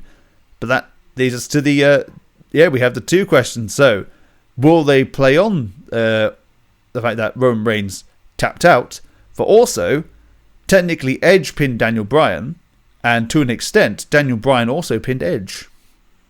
I remember you put that on Twitter, and I did get a couple of likes about that. But to be fair, it's the only way I can see. Well, it's to keep it going, because obviously you could always have Edge being a piss and Danny Bryan saying, well, you know, you didn't beat us with. But it makes more sense to carry on that feud using your logic for it. Like, yeah, technically, you put was it Edge on to cover kind of Danny Bryan kind of thing. So it makes sense. That's where they're going to go, because again, they've got WrestleMania Backlash, that for some reason they're putting WrestleMania on Backlash for some reason.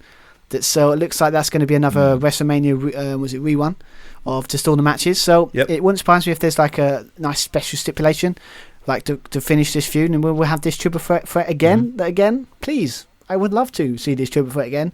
Yes, I'd like to see that again. Because this was I'm so lost for words. It's so good. It was exactly, you could say, went a bit overboard with, as you do, but it kind of is the thing we've got when you got Jey Uso, the Roman Reigns. It's kind of, they sometimes do that when they've got a chance to use a distraction. They always kind of use it with Roman Reigns. But obviously, again, it's like Roman Reigns winning. I don't want his title reign to the end, so not time anyway. So I'm happy with that. Danny Bryan doesn't, I think, will win it. Edge will win it eventually, but if it continued this feud, I'm happy. So I think, but yeah, again, it's like, is this the leading match of the weekend? Because it's a tough one, right? It is. It had the most drama, at the most talking points, I guess. Yeah, but I'm torn between that and Rollins Cesaro. Yeah, it's a tough one. But then I think, for me, I'm kind of torn between this one and kind of the main event last night 1, because I think I liked. I just like the kind of back and forth between Sasha Banks and Bianca Belair. But again, the beautiful thing about this is not about what's better. It's like, it's like personal taste. But they're all great. They're all great matches. I think but yeah, I mean, that it's the thing. I don't know if it's the first time for a very long time that both the WWE both champions have retained their titles. I mean, that tells you a lot. I like things might be changing title wise, but when it comes to their world champions, they're sticking with their men. You know, sticking with was it Bobby Lashley, and sticking with Roman Reigns. So yeah, Roman Reigns still has a few people to get through. Bobby Lashley, obviously, loads more people to get through. After Drew's gone through almost everyone. So Roman Reigns' potential contenders, obviously Daniel Bryan and Edge in the triple threat, or Edge finally gets that one-on-one opportunity. Big E, Cesaro, maybe Seth Rollins, Shinsuke Nakamura. That could be fun. Lots of options still. Because for SmackDown, give them credit, it's really done really well built, and some actually credible stars that give them a couple more, like, keep building. They could be credible threats to Roman Reigns. But yeah, I can't describe to anyone watching this. If you haven't watched this, go and watch this match. It's going to be. I wouldn't surprise you if it's in people's top 10 lists for the best match of the year. And we're only in April. You're only in, only 4 months into the year, so tells you a lot. But yeah, give them credit, WWE. They always deliver on triple threats normally with the right people. I don't, I remember that. Was it Brock? Brock, Seth Rollins, and was it Roman Reigns a couple of years ago at Royal Rumble? And that was amazing. Cena at Royal Rumble. Yes, that's the one. Yeah, but yeah, so they know how to book triple threats quite nicely. So, but yeah, I was really excited. The only problem has a personal taste that it would have been great to watch this down at the walkabout. This was the kind of match. Was the kind of match that would have had a great atmosphere for. But we are making a step in the right direction. People are back, which is great. I'm not quite sure whether they're going to still continue that. So if Backlash, they're going to have fans. I hope so, because it made me realise that how much I missed seeing fans at shows when you've seen it at WrestleMania. How much it enhanced everything. Yes. So, but yeah, hopefully by this time next year. I think it'll be okay our end, so maybe we can hopefully they go back to one night would be nice, and so we can do maybe if we can go back to watching them down at Walkabout would be nice, because Royal Rumble WrestleMania is kind of was a big thing, wasn't it? Like we can watch it with other fellow wrestling fans. So that was lovely. But yes, that's we've done it. I don't know how long I got. It's probably a long one. It's what happens when you put 2 shows in one with you. But we've tried our best to make it not as time consuming for everyone listening. Hope you've enjoyed. Yeah, I mean the question is, I'm assuming we're going to go by the situation of night 1 is probably better than night 2, just a bit, like when it comes to overall show. Yep. But I agree. But yeah, I mean, it said we've had this whole week. Was it WrestleMania week has been 2 takeovers that were really awesome, 2 WrestleManias that are really fun. So now we can go back to normal and just have one pay-per-view and we can all relax. We can all chill out. So,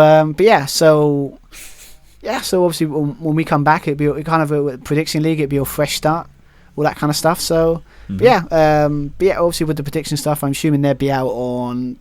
You put them out probably tomorrow or maybe like a couple of days, like fizz. Yeah, once this is out, so on Tuesday or Wednesday, I'll post the results probably before SmackDown, so on the Thursday most likely. Okay, cool. So if you got this far, definitely look out for that, so you can visually see where the final score of the end of the season, I would say. But obviously you got Just Do Pod to check that out. Go on Instagram at Just Do Wrestling Podcast. Yes, I've been really posting a lot of my mini reviews I do, like put on Twitter on there as well. So it's got a lot. It's been I'm working on that. So also, if you're not listening to us on our on Spotify, iTunes, or Anchor, or other platforms we're on, obviously we're going to be trying to post these on YouTube. So this will hopefully be up soon. So you've got no excuse to not listen to this podcast.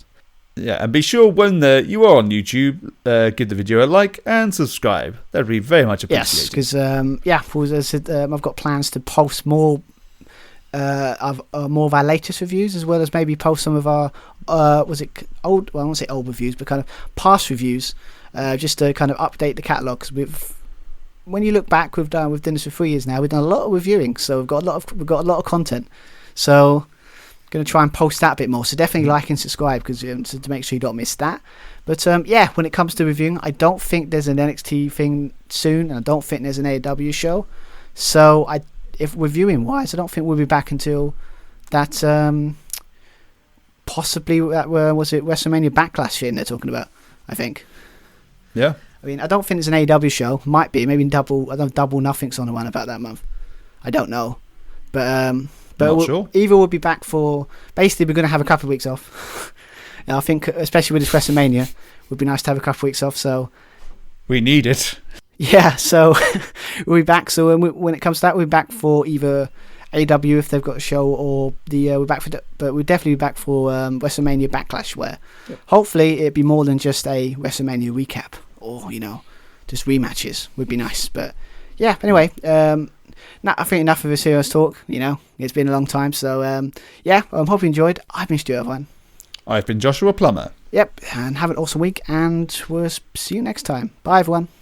Bye, everyone.